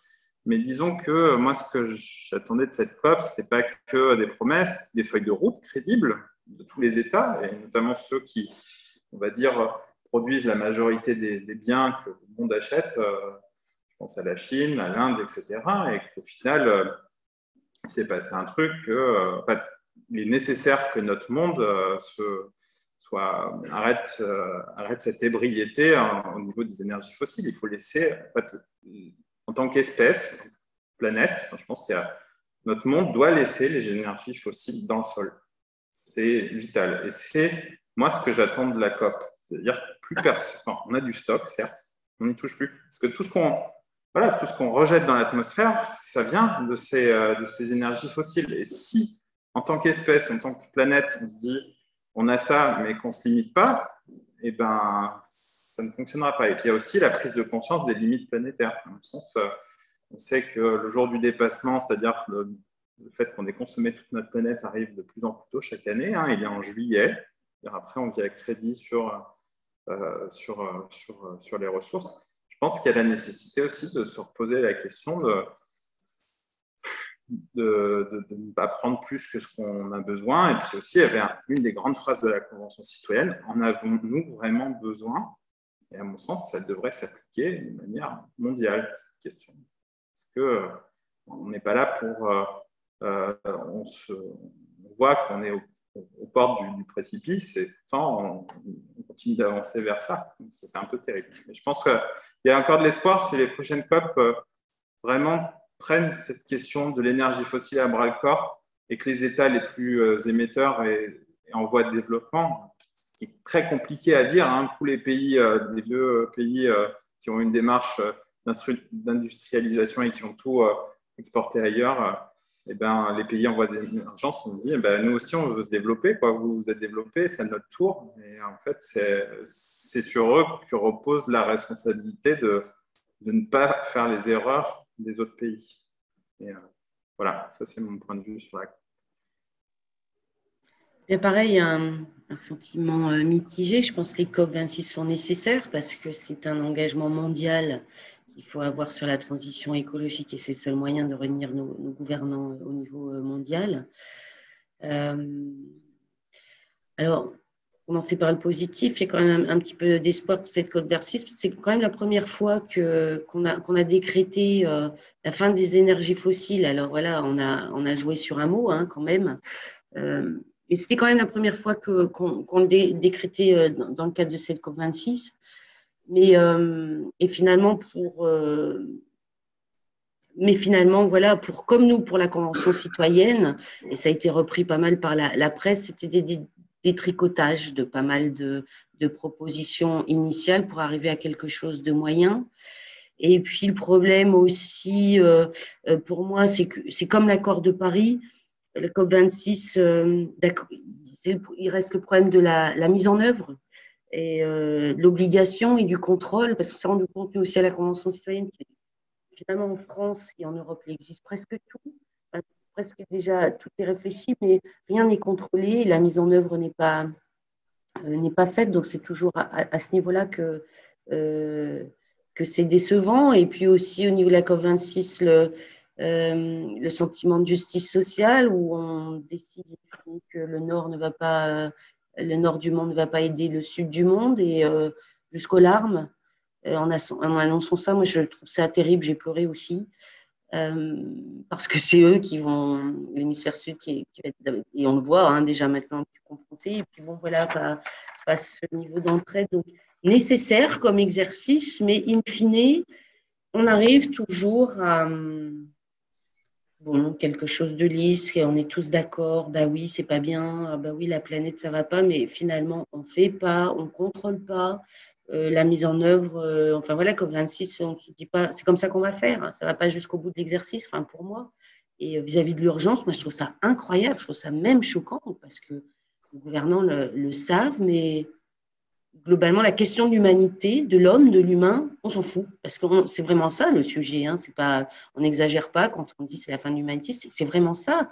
Mais William a cité les ressources, elles sont pas inépuisables. Alors le gaz, oui, il en reste pas mal, mais enfin, on est en train quand même de les épuiser. Puis s'il n'y a plus de terre, il n'y a plus d'humain. Enfin, ça paraît un peu simpliste, un peu bébête, peut-être ma position et ma façon d'expliquer, mais c'est vraiment pourtant le vrai sujet. Et que nos gouvernants ne prennent pas ça en compte. D'abord, l'humanité, en tout cas, moi, je suis choquée, malgré les difficultés qu'il y a. Et bien, en plus, il y a les solutions. Enfin, c'est ce qu'on a réussi à nous expliquer, à comprendre lors de la Convention citoyenne. C'est si on finançait un petit peu plus l'innovation en France et en Europe et au niveau mondial, il y a les solutions techniques. Mais simplement, il y a la finance, enfin, les financements ne sont pas là. Parce qu'on l'a vu, depuis 200 ans, on a quand même fait le progrès de l'humanité, était incroyable, sauf qu'on a diminué maintenant, et on l'a bien compris aussi à travers la Convention citoyenne, on ne finance plus ça. Et puis non plus ne pas laisser réguler les filières ou le système économique capitaliste, parce qu'il va se réguler dans le sens de faire de l'argent, entre guillemets, pour du profit et pas du tout, c'est un système économique qui ne va pas dans le cadre de l'amélioration des conditions de vie et de santé de l'ensemble de l'humanité. On voit bien maintenant, il me semble qu'on commence à constater les limites de ça. Je ne fais pas de politique, vraiment, je suis en carte vérifiée nulle part, c'est juste une réflexion personnelle et des lectures. On est au bout du système, pourquoi on continue, pourquoi ne pas réinventer un autre et pourquoi toujours mesurer avec le PIB, pourquoi pas mesurer autrement les choses, la façon dont on ressent, dont on vit, et pas des valeurs absolument financières, parce que c'est vraiment le sujet, la qualité de vie et notre santé qui est en jeu, et rien d'autre.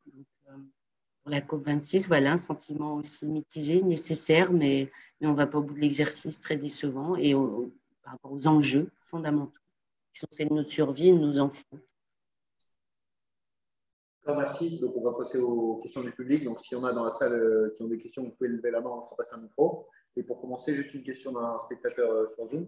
Donc, quel est le futur des 150 partis politiques, initiatives locales, européennes, mondiales? Et pour compléter, en quelle proportion des 150, comme vous, continuent à s'investir beaucoup Est-ce que c'est une grande proportion ou est-ce qu'il y en a quand même beaucoup qui sont juste retournés à leur vie de tous les jours?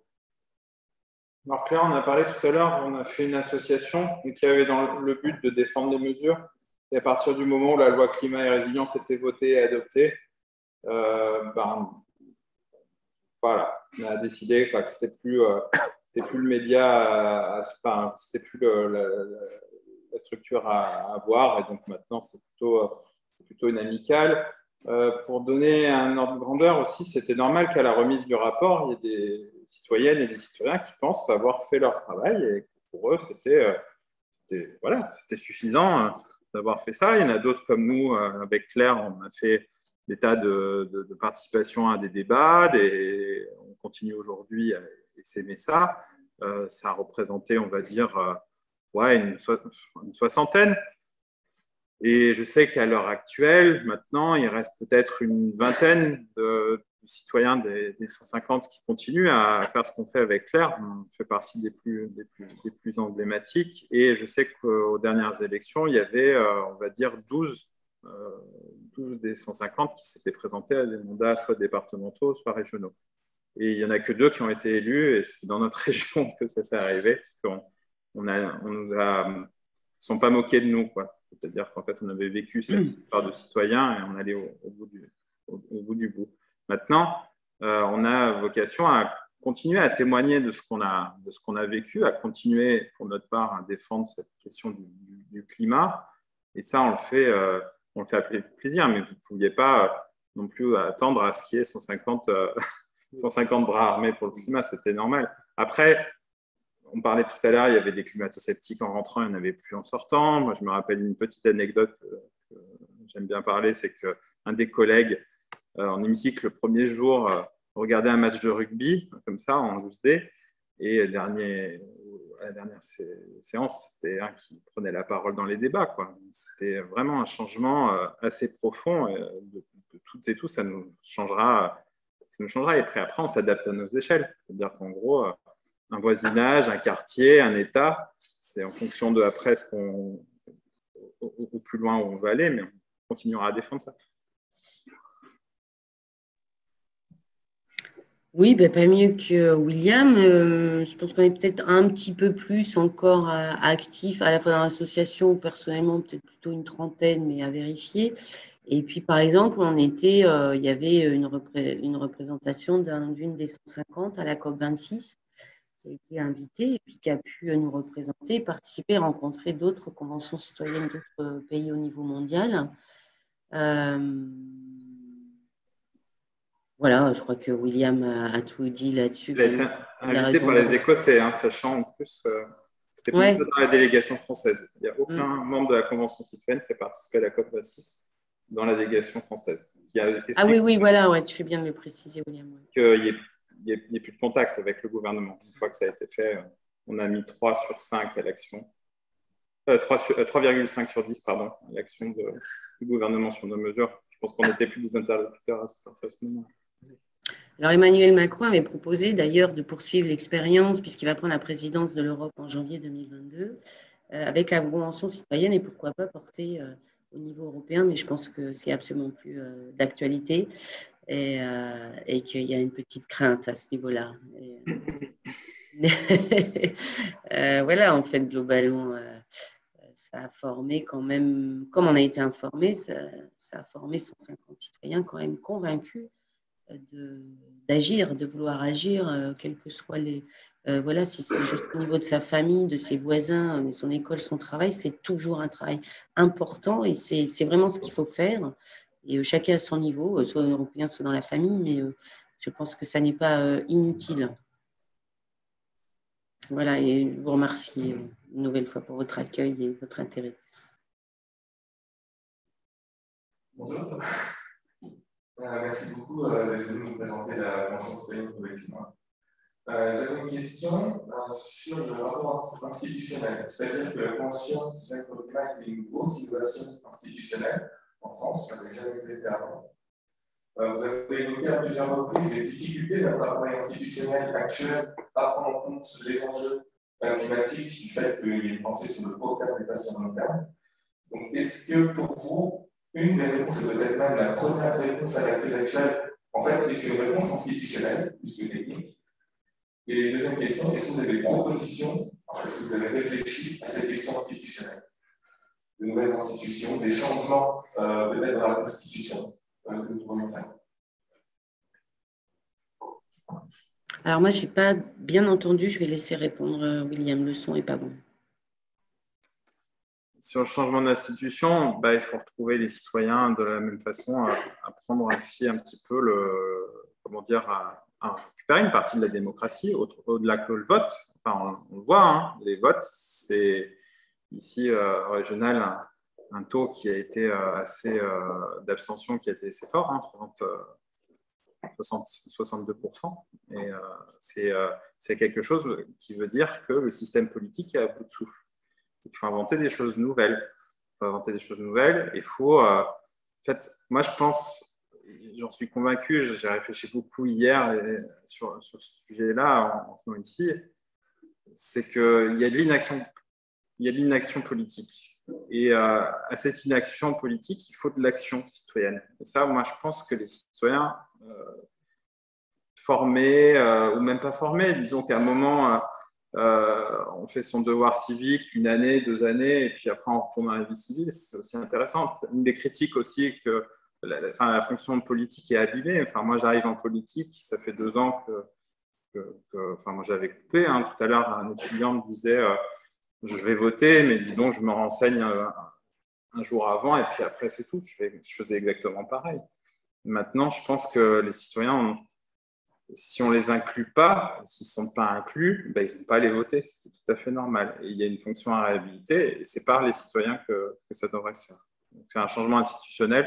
Tout à l'heure, je parlais du Sénat citoyen, donc des citoyens qui ont vraiment le pouvoir, le droit de veto sur des mesures ou droit d'amendement sur des projets de loi. Il me semble que c'est quelque chose qui réveillera un peu la démocratie. Bonjour, j'avais 2 questions. La première question, c'est on parle de formation, des citoyens tout à l'heure, en parlant plutôt de l'enseignement, que ce soit supérieur ou l'enseignement. Le truc, c'est que ce n'est pas les lycéens ou les nous qui actuellement ont utilisé pour un jeune en prochaine année, mais pour aussi dans les entreprises. Donc, est-ce qu'il y a pas ce que je dois faire sur la formation et pas uniquement la sensibilisation auprès des citoyens, voilà. Vous avez bien. Et puis, la deuxième question, c'était plutôt par rapport au présidentiel, puisque vous avez bien dit que vos mesures n'ont pas été. L'argent a affaibli pendant la loi à la résidence, enfin, plus la résidence. Est-ce qu'il n'y a pas aussi quelque chose à faire, que ce soit le 150 ou c'est pas une autre forme, mais justement pour imposer le sujet de l'écologie et potentiellement de ces mesures-là dans les débats potentiels?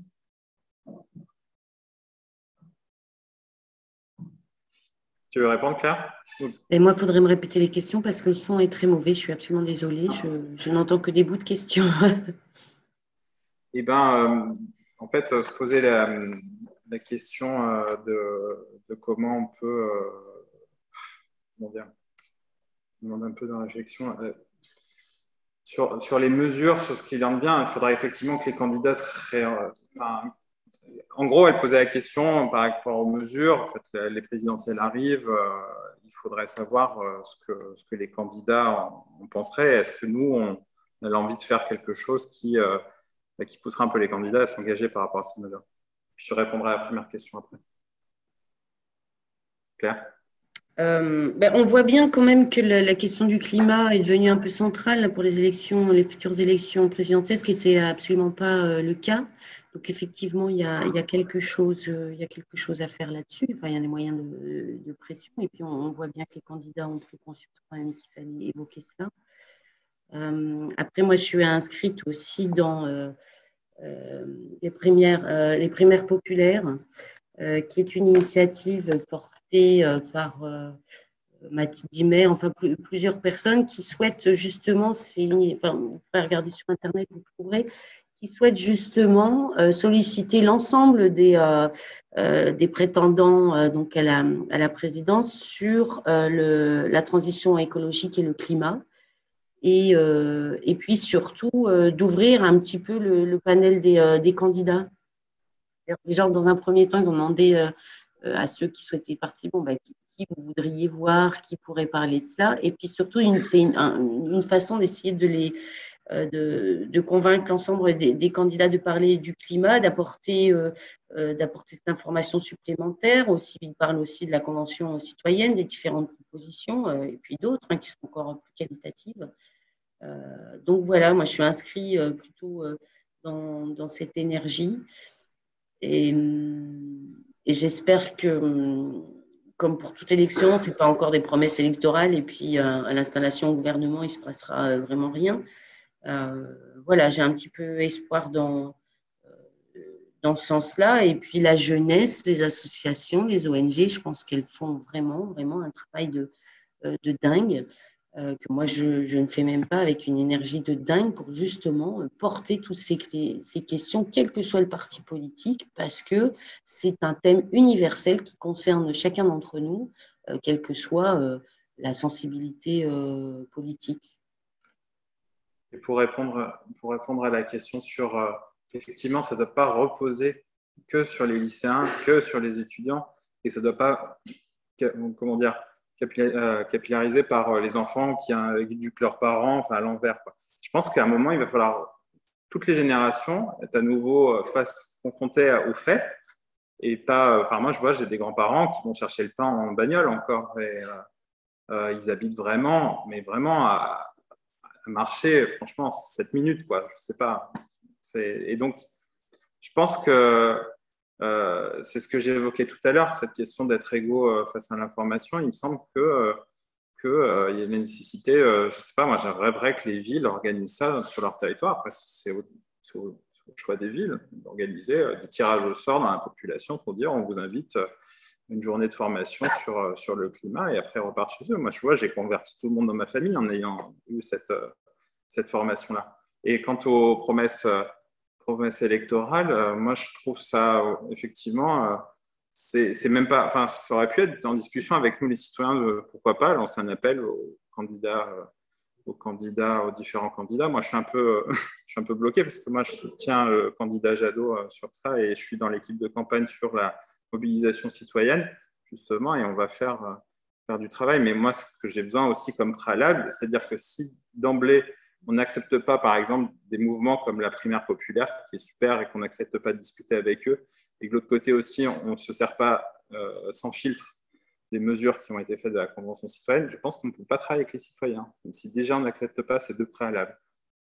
Donc, c'est pour ce qui est du reste, je pense que le candidat qui nous a réunis au CESE a eu sa chance pour cette question du climat. Je ne pense pas qu'il fera plus que ça. Il a relancé un débat nucléaire aussi sur ça. Et puis pour le reste, on n'a jamais eu. On a eu quelques interfaces avec la France Insoumise, on a eu quelques interfaces avec les Républicains aussi. Mais c'est assez faible. C'était un peu à prendre avec les pincettes, puisque le sujet, il parle du climat, et les partis politiques parlent à l'heure actuelle beaucoup plus de changement de prénom ou enfin, voilà, des choses qui n'ont rien à voir avec l'urgence climatique. Et ça me désole personnellement. C'était pendant la convention que vous avez été en contact avec les autres partis ou après? On a cherché à voir tout le monde. Enfin, vraiment, hein. Bon, moi, je me suis envoyé, comment dire, j'ai choisi cette voie-là parce que je sens qu'ils sont beaucoup plus réactifs sur ces questions-là, mais pas d'a priori. Et je tiens aussi à dire que, on fait partie des citoyens les plus, on va dire, les plus à gauche, mais il y a des citoyens qui ont aussi choisi de rejoindre la REM par rapport à ce qu'ils ont fait, et qu'ils pensent aussi pouvoir les booster de l'intérieur pour aller plus loin. Il y a toujours cette représentativité des 150. Ça ne nous a pas transformés en 150 membres des Verts, quoi. C'est plutôt sain d'ailleurs, quoi, la démocratie.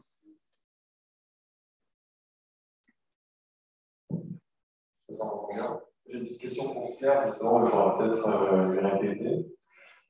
C'était par rapport à Marseille, qui est une ville que je connais bien et qui est vraiment à la ramasse au niveau écologique, concrètement. Et du coup, je voulais savoir, en travaillant dans l'agglomération d'Aix-Marseille, comment est-ce que ça a été accueilli, ce changement dans votre mentalité au travail? Est-ce que c'est possible de changer les choses à l'échelle de la ville, le changement dans le travail dans une ville comme Marseille?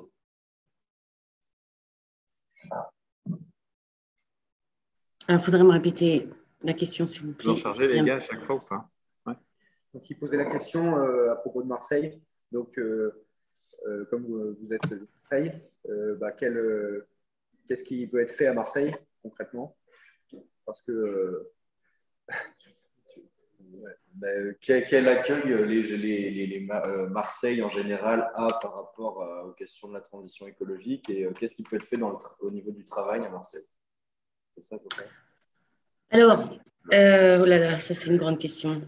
Alors c'est compliqué parce que moi je suis donc à la métropole Aix-Marseille-Provence, dont la présidente est Martine Vassal, les Républicains. Et la ville de Marseille a été prise par plutôt un regroupement d'écologistes, le Parti communiste, le Parti socialiste, mais enfin plus en majorité écologiste. Donc c'est compliqué, très compliqué. Il y a une volonté à Marseille alors des deux entités, de la mairie de Marseille et de la métropole, pour aller vers de meilleures pratiques, une prise de conscience, mais qui est quand même un affichage. Hein. Il y avait les moyens de le faire depuis une vingtaine d'années à la métropole avec Jean-Claude Gaudin, mais qui n'a pas été fait. Donc, c'est assez nouveau aussi. Et on est plutôt dans une guerre entre la métropole qui fait des affichages, qui veut faire des choses, et puis la mairie qui est plus active, qui veut d'ailleurs créer une convention citoyenne locale. Et m'ont demandé de faire partie du comité de pilotage parce qu'eux, ils souhaitent, la ville de Marseille, justement, apporter ces sujets dans tous les quartiers, dans tous les niveaux et de faire une mini-convention citoyenne. Donc à Marseille, je pense qu'il y a quand même une prise de conscience parce qu'il s'est passé là aussi ces derniers temps beaucoup de choses, beaucoup de feux. La grève que vous avez vue peut-être des poubelles est suivie d'un orage incroyable qui a pollué toute la Méditerranée. Tous les déchets sont allés dans la Méditerranée. Donc il y a une prise de conscience globale. Mais qui demeure toujours avec des clivages politiques. C'est-à-dire que c'est pareil, on n'en arrive pas, même sur ce sujet universel, à s'entendre. Et puis moi, dans le boulot, j'ai effectivement, à travers une prise de conscience, changé mes pratiques. J'ai essayé aussi en tant que conventionnelle et puis d'avoir participé à cette aventure, porter la bonne parole au niveau de ma gouvernance, mais ça n'a pas été entendu. En fait, j'ai été un peu pas pris comme une ennemie, enfin comme un danger peut-être. Donc, alors que, par exemple, à la mairie, on m'a demandé de venir témoigner, des choses comme ça. Donc, il y a une certaine crainte. On fait des choses, mais tout doucement. Et j'en suis absolument désolée. Enfin, si la personne qui m'a posé la question, l'impression qu'on connaît bien Marseille, avec une nature incroyable. Et tout ce qu'on ne fait pas, et des retards dans les déplacements, une pollution incroyable, même des bateaux de croisière, vous connaissez, des transports en commun, on a 20 ans de retard, on est 2,5 fois plus grand que Paris et on n'a rien, on a 2 lignes de tramway, 2 lignes de métro pour un territoire 2,5 fois plus grand que Paris, il faut l'imaginer. Donc moi, je suis désolée par cela, mais du coup, j'ai une activité beaucoup plus importante au niveau local avec les 3 citoyens aussi qui sont de Marseille, de la région PACA en général, et de Nice plutôt au niveau régional. Donc là, on est plutôt très présent. Mais que ce soit la région, la métropole, mais encore très frileux, c'est des décisions qui pour le moment ne sont pas prises. Qui sont encore dans la réflexion, des mini-trucs, un peu comme a fait le gouvernement, donc pas du tout dans l'ampleur qu'il faudrait ici pour préserver nos calanques, la ville, la mer. Terrible, terrible pour moi, une grande souffrance, mais beaucoup d'énergie justement aussi à vouloir transmettre ça et travailler sur mon environnement proche. C'est compliqué, voilà, pour répondre à la question, compliquée. Bonjour, déjà merci beaucoup à tous les deux pour vos interventions. Alors moi j'ai 2 questions qui n'ont rien à voir l'une avec l'autre. La première concerne la climat populaire. Alors moi-même j'ai signé l'appel et d'un point de vue démocratique, c'est une initiative qui me paraissait extrêmement riche et intéressante. Et je voulais avoir votre avis tous les deux sur cette initiative justement. Et ensuite, ma deuxième question qui n'a rien à voir, c'est est-ce que vous avez pu avoir un retour du gouvernement ou d'un représentant du gouvernement sur la création, le lancement, le déroulement, la conclusion de la Convention citoyenne pour le climat. Donc, pour répéter à Claire, alors d'abord, c'est votre avis sur la question de la primaire populaire. Et la deuxième question, c'est est-ce que vous avez pu avoir un retour d'un membre du gouvernement ou d'un politique sur le déroulé de la Convention citoyenne? Je crois que ce micro marche aussi, non? Oui. Ouais. Vous entendez bien? Moi, je peux l'utiliser. Pour la primaire populaire, je trouve le processus intéressant maintenant. Il aurait été beaucoup plus intéressant si ça avait été des profils complètement inconnus qui se seraient construits au fur et à mesure. Je pense à une espèce d'envie déjà de citoyens ou de citoyennes qui ont envie d'y aller. Après, voilà, ça choisissait. Pour moi, le spectre, ce qui était dommage, c'est que pour que ce soit vraiment populaire, c'est tout de suite défini comme étant de gauche et écolo. Forcément, des notions qui se rejoignent, mais ça s'adressait qu'à eux, du coup. Et du coup, je pense que le spectre, au départ, il aurait dû être beaucoup plus large et ça aurait créé un débat intéressant. Claire, tu veux peut-être répondre là-dessus et après on répond sur la deuxième. Ah oui, moi je suis pas d'accord. En fait, c'est le système qu'ils emploient, la primaire populaire. Enfin, on a dû demander et puis ça continue de se proposer, voilà, de construire une primaire parce que pour l'instant, que ce soit celle des écologistes ou de la droite, voilà, des candidats autodéclarés, il faut voter. Le système de la primaire populaire, c'était justement vous, Français. Est-ce que vous avez quelqu'un à proposer ou est-ce que vous voulez être candidat? Et puis après, et puis William a raison, à la fin, voilà, ce sont des candidats qui sont ressortis qu'on connaissait déjà. Parce que peut-être on a ressenti que, enfin, ils étaient, je ne saurais pas trop l'expliquer, qu'ils étaient capables, qu'ils avaient une sensibilité Et moi, j'ai beaucoup. Ça me paraît être quelque chose de nouveau à tester. Peut-être qu'on va se ramasser, mais une autre vision, pareil, un pas de côté, essayons de faire autrement. C'était ouvert à l'ensemble des partis, mais effectivement, il y a une sensibilité plus de gauche, écolo ou centriste de gauche qui s'est intéressée à ça, qui s'est un peu investi, sans doute parfois certains candidats dans le cadre d'une stratégie politique, d'une stratégie pour les élections présidentielles. Mais par contre, ça permet, puisque ça fait le tour de France, d'essaimer un petit peu partout en France, d'essayer de faire comprendre un peu partout le système, leur projet, ce qu'ils veulent faire. Et puis, ça reprend quand même un petit peu des notions de démocratie participative pour avoir participé ici à Marseille. Donc, c'est une façon quand même d'essaimer une autre vision de la politique et justement de mettre un peu en avant une notion de démocratie participative. Créons notre propre primaire. N'attendons pas qu'il y ait des candidats autodéclarés, vous qui vous voyez. Et puis surtout, ça permet, voilà, par ce petit tour de France de la primaire populaire, de parler du climat, de la transition écologique et d'une autre vision de la politique. Je ne sais pas ce que ça donnera, hein, vraiment. Moi, j'y suis allée parce que c'était nouveau, on m'a demandé. Et je me suis dit, pourquoi pas? Allons voir. Voilà, donc pour l'heure, je ne connais pas le résultat. On verra ce que ça donne, mais c'est vrai que c'est un petit peu de mal à prendre pour le moment, peut-être.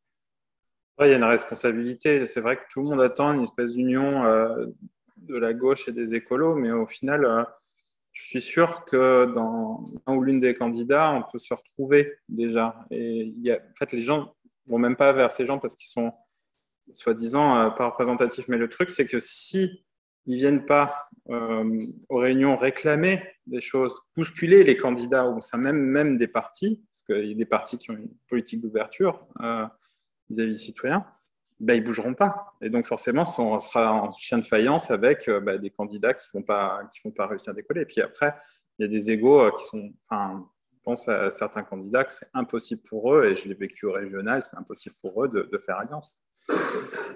C'est compliqué. Et sur la deuxième question, sur les retours du gouvernement, le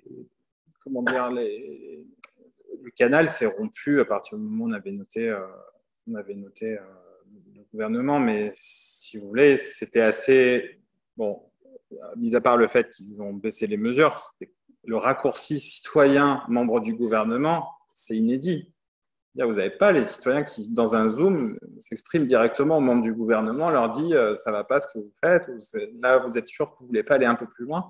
C'est quand même assez beau. Il y a une séquence pour ceux que ça intéresse, hein, bon, il y a des milliards, et des milliers d'heures d'enregistrer des débats, mais la plus grande, le meilleur moment pour moi, ça a été après que le rapport soit rendu, en décembre.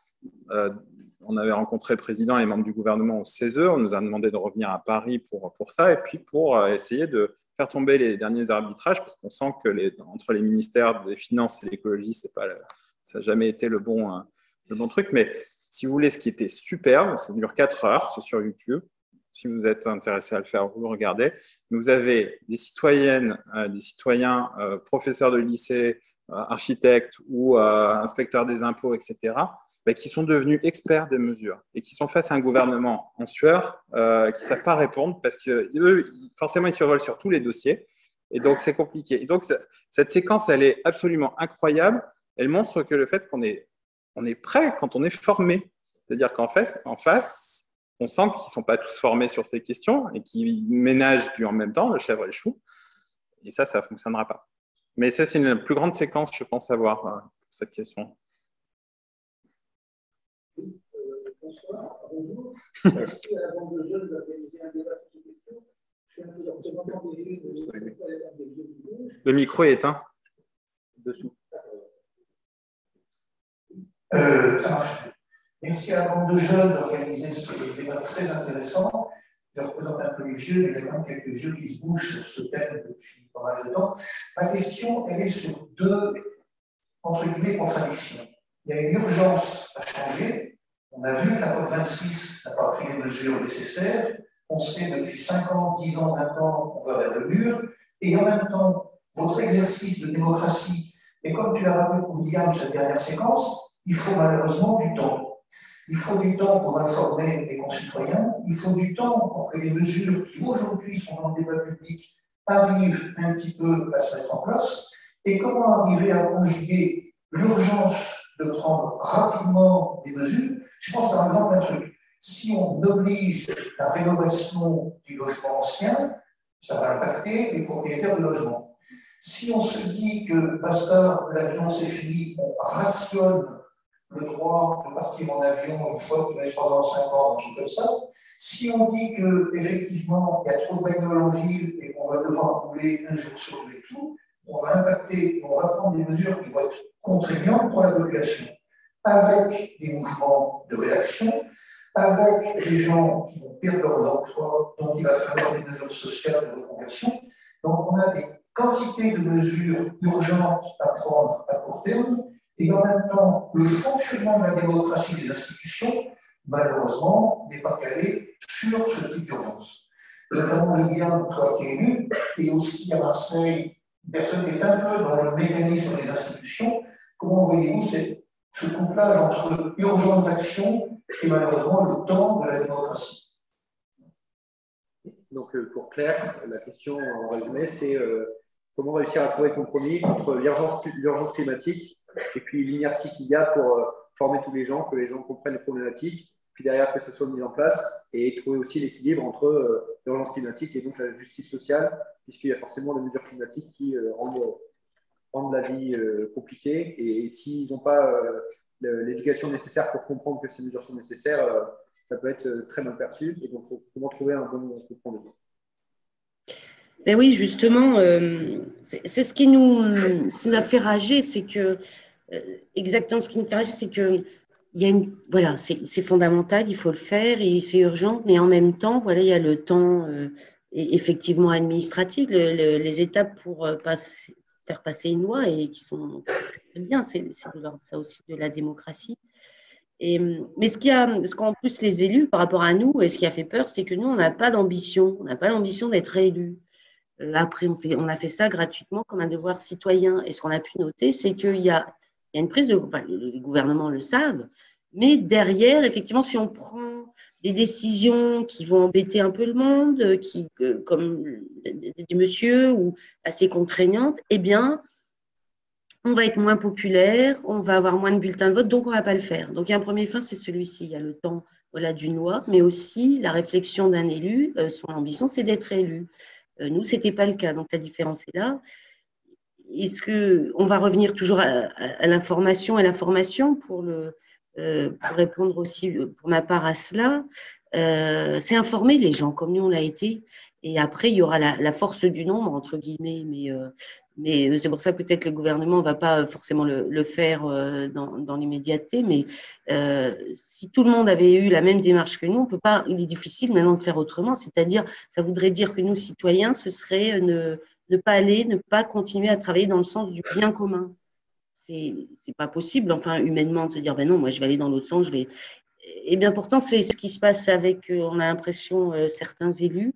Donc, de faire comprendre, d'informer, et pas par des messages un peu édulcorés, mais des messages clairs, scientifiques. Si on ne fait pas ça, il se passe ça. C'est-à-dire ce qu'on a demandé, nous, dans le groupe Consommer, qui est à la fois des publicités interdites sur tout ce qui est moyen de consommation, qui émet beaucoup de GES, mais aussi promouvoir des choses qui vont bien, et surtout de la part du gouvernement, nous avons demandé à ce qu'ils participent à ça, qu'ils disent la vérité aux Français. Voilà, il se passe ça et donc on doit faire ça. Et c'est au gouvernement, comme à des enfants, de montrer l'exemple. C'est-à-dire pas nous dire, nous, ah ben, il ne faut plus utiliser les plastiques, il faut faire ci, il faut cela, il faut que le gouvernement montre l'exemple. Et donc, pour répondre à votre question, c'est juste le décider, en fait. Et de porter la bonne parole et de l'expliquer. Mais là, les lobbies sont toujours plus forts parce qu'on a compris, là, on le voit à la COP26, on le voit avec la loi climat et résilience, c'est en fait de le décider concrètement sur un sujet universel et ne pas faire de ce sujet un sujet politique pour sa réélection ou je ne sais quoi, ou faire plaisir à l'un ou à l'autre. C'est une prise de conscience globale de l'humanité. Et donc, de là, naturellement, comme nous, on a fait la démarche, il devrait y avoir un déclenchement. Mais pour l'instant, ce n'est pas l'heure. Et puis, c'est ce que malheureusement font dans leur coin les activistes, les associations qui sont à la COP26, qui sont devant l'Élysée et puis qui essaient de porter cette parole, enfin cette contradiction et puis cette lutte. Mais globalement, je n'ai pas forcément de réponse technique, mais c'est de continuer à éclairer une partie de la population qui n'est pas éclairée et puis à qui on a mis des œillères, donc les ouvrir et continuer ça, malheureusement, parfois avec des actes un peu forts, un peu choquants, mais comment faire quand les gouvernements savent ça et ne font pas? C'est parfois être activiste et choquer un peu. L'histoire l'a démontré. Parfois, il faut faire ça pour changer les choses. Juste deux mots à rajouter. En plus, je pense qu'il y a une sacrée urgence à ralentir et à se poser. Et à se poser ensemble. Je pense qu'on pose les crayons, tous, en France, et on se met à table sur ce sujet, et on donne les moyens aux citoyens de se mettre à table sur le sujet. C'est-à-dire qu'en gros, il faudrait qu'en 2 ans, on arrive à vraiment partager autre chose que les catastrophes dans les journaux et à comprendre vraiment les causes. Alors moi, je vous dis, avant de participer à cette convention citoyenne, même avec une formation d'architecte urbaniste, comment dire, qu'à l'école, j'ai appris la juste mesure et le fait de réutiliser les matériaux, je n'étais pas au fait de cette entité invisible qu'est le carbone. Et depuis la convention citoyenne, c'est mon ennemi, le carbone. Et on a besoin de partager ça. Et à mon sens, tant qu'il n'y aura pas ça, ça ne fonctionnera pas. Et comment on se donne les moyens? Il faut avant tout préalable ou croire que les citoyens, on peut les amener à l'éducation au climat par les petits gestes du quotidien. Moi, je trouve ça un peu idiot. En fait, je pense qu'à un moment, il faut comprendre l'ampleur du problème. Il faut arrêter de prendre les citoyens pour des jambons. Ça fait déjà une chose. En étant vraiment… En fait, cette question d'information via l'éducation populaire, ou j'en sais rien, les ligues de l'enseignement, si à un moment, vous ne la posez pas sur la table et que vous laissez petit à petit le truc, ça ira petit à petit. Pour aller plus vite, il faut des raccourcis, il faut une formation accélérée sur le sujet. Et surtout, il faut avoir du temps disponible dans le cerveau, parce que c'est vraiment ça qui a été déclencheur. C'est d'avoir eu ce temps, 3 jours par mois, dégager des responsabilités de pères, de citoyens, de travailleurs, etc., pour se concentrer sur le fond. Si on ne fait pas ce pas de côté… Ce pas de côté comme société, si les politiques n'organisent pas les moyens de diffusion d'information, on ira à petits pas, mesurette par mesurette, jusqu'à ce que ce soit trop tard, en fait. Et le paradoxe, ça me fait des fois pas dormir, hein, ce paradoxe-là de l'urgence à agir, il ne se passe rien politiquement. Une dernière question. Bonjour, alors moi c'est Alexandre, une question ici. Deux Alexandre. C'est ça. Ok. C'est plus là sur le déroulement de la convention. On a observé le bilan et les conditions. On a vu que chaque position a été votée à 95% de week-end pour signer l'unité. On se demande, est-ce que,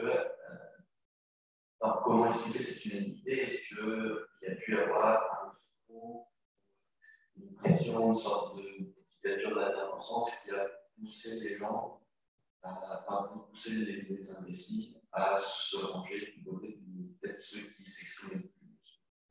Est-ce que c'est aussi qu'il y a eu un biais également? Je pense, alors, l'étudiant pose la question, Claire, de pourquoi les consensus étaient si forts au final, avec des 80, 90, 95%. Je donne juste un élément de réponse. Je vais vous dire qu'il y en avait dans l'hémicycle, ils ne se privaient pas pour parler quand ça n'allait pas. Mais simplement, on s'est mis d'accord. Et ça, en politique, c'est quand même inédit. C'est-à-dire qu'il n'y avait pas de prérequis à appartenir à un parti politique ou autre. Il suffisait d'être juste français, d'avoir un numéro de téléphone et on était appelé. Et ça, c'est plutôt assez... c'est-à-dire que les a priori de côté, dès le départ, on se forme, on apprend les mêmes choses et à la fin, on est d'accord. Il y a des choses sur lesquelles on n'était pas d'accord. Je l'ai dit tout à l'heure sur le temps de travail. Ça a été ric-rac sur les 110 km/h sur l'autoroute, mais si, il y avait quelques craintes. Donc, citoyen, de paraître ridicule, il y en avait qui avaient vraiment peur. Hein. Quand nous, on avait commencé à esquisser, que ça commençait à sortir, que la Convention citoyenne voulait limiter à 110 km/h sur l'autoroute, les chaînes d'info étaient en boucle, avec des bandeaux, les citoyens, 110 km/h et tout. Et il y a une pression monumentale des médias, en plus, qui n'a pas aidé. Mais disons que ça paraît dingue, ces consensus sur l'artificialisation des sols, un sujet ultra complexe pour le citoyen à s'approprier. 95% de consensus. Les gens étaient d'accord. Il faut arrêter de grignoter les terres agricoles. C'est un lien de cause à effet. Et ça n'a marché que parce qu'on a vécu cette expérience-là ensemble. Et un autre truc, et après je laisse le mot de la fin à Claire là, sur ce sujet, il y avait la possibilité de faire des référendums sur plein de sujets. Moi, à titre personnel, j'y croyais beaucoup. Je ne sais pas pour toi, Claire, ces référendums-là, c'était important. Sur 10, on voulait en gros, nous était aussi donné, on pouvait faire des textes de loi, mais on pouvait aussi proposer des sujets de référendum. Et les sujets de référendum, sur une dizaine de sujets, transition sur les bâtiments, les mobilités, taxes sur les trains, peu importe, des trucs comme ça. Ce qui aurait été sensationnel, c'est que le temps du débat du référendum, c'est un temps politique assez important, avec des gens pour, des gens contre, des machins, on en parlerait. On aurait parlé dans tous les médias, les gens se seraient appropriés le truc. Et le fait d'avoir eu des référendums à dire questions multiples, on s'évitait l'écueil d'un vote de popularité. Parce que ça, c'est le problème du référendum, c'est que des gens vont aller voter contre, même s'ils sont pour, parce qu'ils sont contre le candidat qui propose ça. Ça, c'est quelque chose qu'il faut, à mon sens, est complexe à résoudre. Mais ça, en fait, on a eu, avec ce que je disais tout à l'heure, les chaînes d'infos qui tournaient en boucle sur 110 km/h, c'était pendant le dernier week-end, et il y a eu des citoyens qui n'avaient pas envie d'assumer les thèmes qu'on avait appris à la Convention auprès de toute la population française. Et sur une grosse partie des mesures, il n'y a pas eu de consensus sur les référendums. Là, pour le coup, on n'était pas d'accord. Les citoyens ne voulaient pas proposer à d'autres citoyens de prendre une décision sur les sujets. Ça, c'est un gros dommage. Quand même. Alors, William a tout dit. Franchement, je n'ai rien à ajouter sur cette question. En tout cas, je partage son avis. Je pense que le consensus aurait été aussi fort si l'ensemble, comme le dit William, si tout le monde avait été interrogé, formé à cela. Je pense que le consensus est implacable sur ces sujets. Il n'y a pas Il n'y a pas à nier des faits scientifiques, il n'y a pas à nier des solutions proposées alternatives, il y a juste des freins d'un système et des freins au changement. Sans doute vous étudiez ça à l'école, peut-être, mais qu'on y arrive. Voilà, je pense qu'on en est la preuve et qu'il faut décupler ça.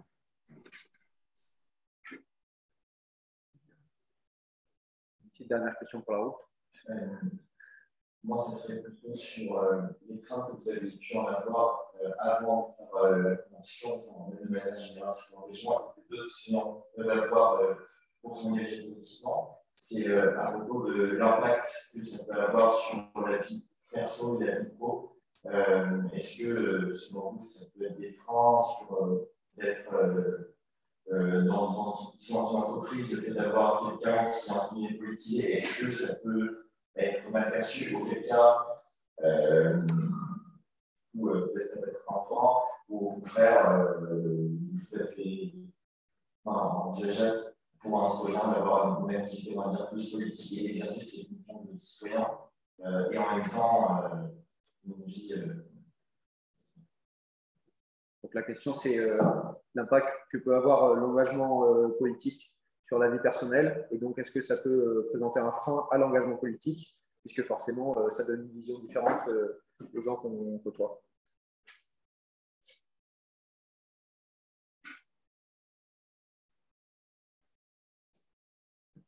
Claire, si tu veux, je répondrai après. Alors, la question était sur l'impact que peut avoir l'engagement politique sur la vie personnelle, c'est bien ça? C'est ça. Alors, moi, je n'ai pas d'engagement politique. J'ai souhaité garder une certaine liberté, puis c'est un peu compliqué aussi parce que je suis fonctionnaire territorial et que je travaille pour les politiques. Donc, l'impact, il a été plus sur ma vie personnelle, mais aussi professionnelle. C'est vrai que, je vous l'ai dit tout à l'heure, ça a pu être un peu mal perçu. Et ça dépend des bords, entre guillemets. Il y en a qui ont trouvé ça super et d'autres, oh là là, pas du tout.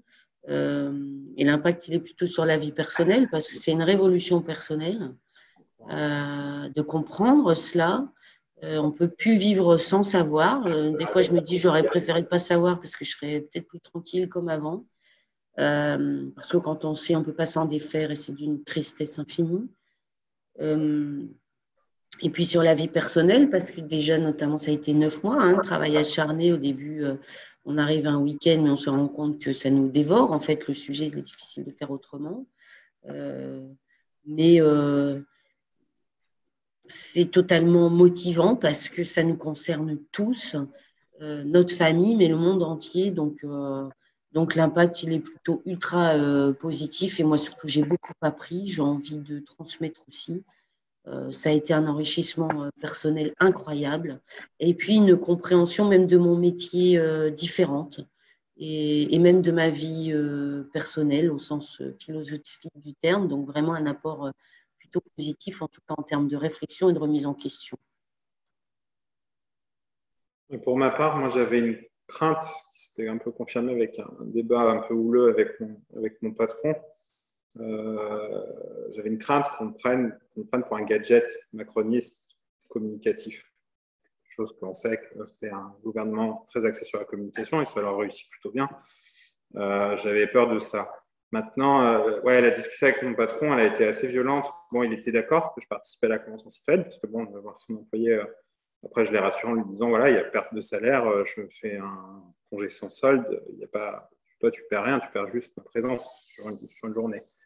Mais il avait pour lui exposé au fait que participer à ça, c'était collaborer avec le gouvernement actuel, que c'était pas entendable pour lui, qu'on allait se planter, et j'ai très mal pris ça. Je veux dire, pour moi, c'était hors de question de dire non à une standardiste sous prétexte que derrière, il y avait un gouvernement qui ne donne pas de mes valeurs. Maintenant, je sais qu'au fur et à mesure que j'avance, j'ai pas sentiment de résistance tant que ça, ou de choses qui m'empêchent de continuer à avancer en politique, même plutôt du soutien de toutes parts. Et ça, je suis plutôt... on a, avec Claire et avec d'autres membres de la Convention citoyenne, on a créé un Twitter qui est un espace qui est un réseau social, disons, plutôt orienté parole, politique, etc. Et c'est quelque chose que je continue à utiliser avec un certain plaisir, parce que c'est ta parole dans l'espace public, on va dire. Et au moment de la convention, c'était un témoignage. Tout ce que je m'étais dit, ce Twitter, c'était mon carnet de bord, c'est ce que je faisais. Du coup, ça profitait à d'autres de savoir ce qui se passait. Et j'ai toujours regardé dans cette optique-là, ce que je fais, je le publie. Ce que je pense, je le publie. Et je trouve que c'est important de partager. Donc, et je n'ai pas trouvé, mis à part en face de moi les murs gouvernementaux, là, ou même à la région, des gens qui ne veulent pas agir, mais ça te donne envie de les secouer, quoi. Ça ne t'arrête pas, tu tombes pas en déprime. Après, je me suis fixé, voilà, je rentre dans l'écologie politique pour 10 ans, c'est la durée du mandat qu'on nous a demandé pour faire baisser les émissions de gaz à effet de serre.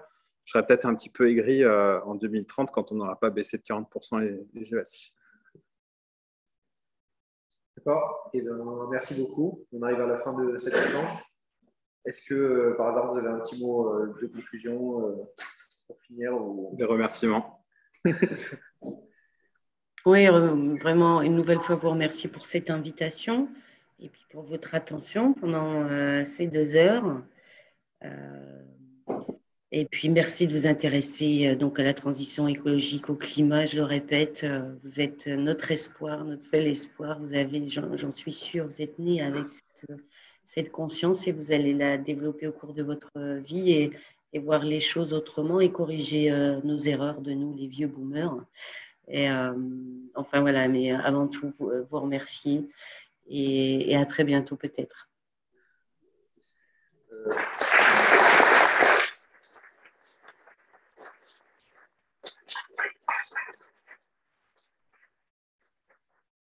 Juste pour information, il y a la prochaine édition des matinales qui est dès la semaine prochaine.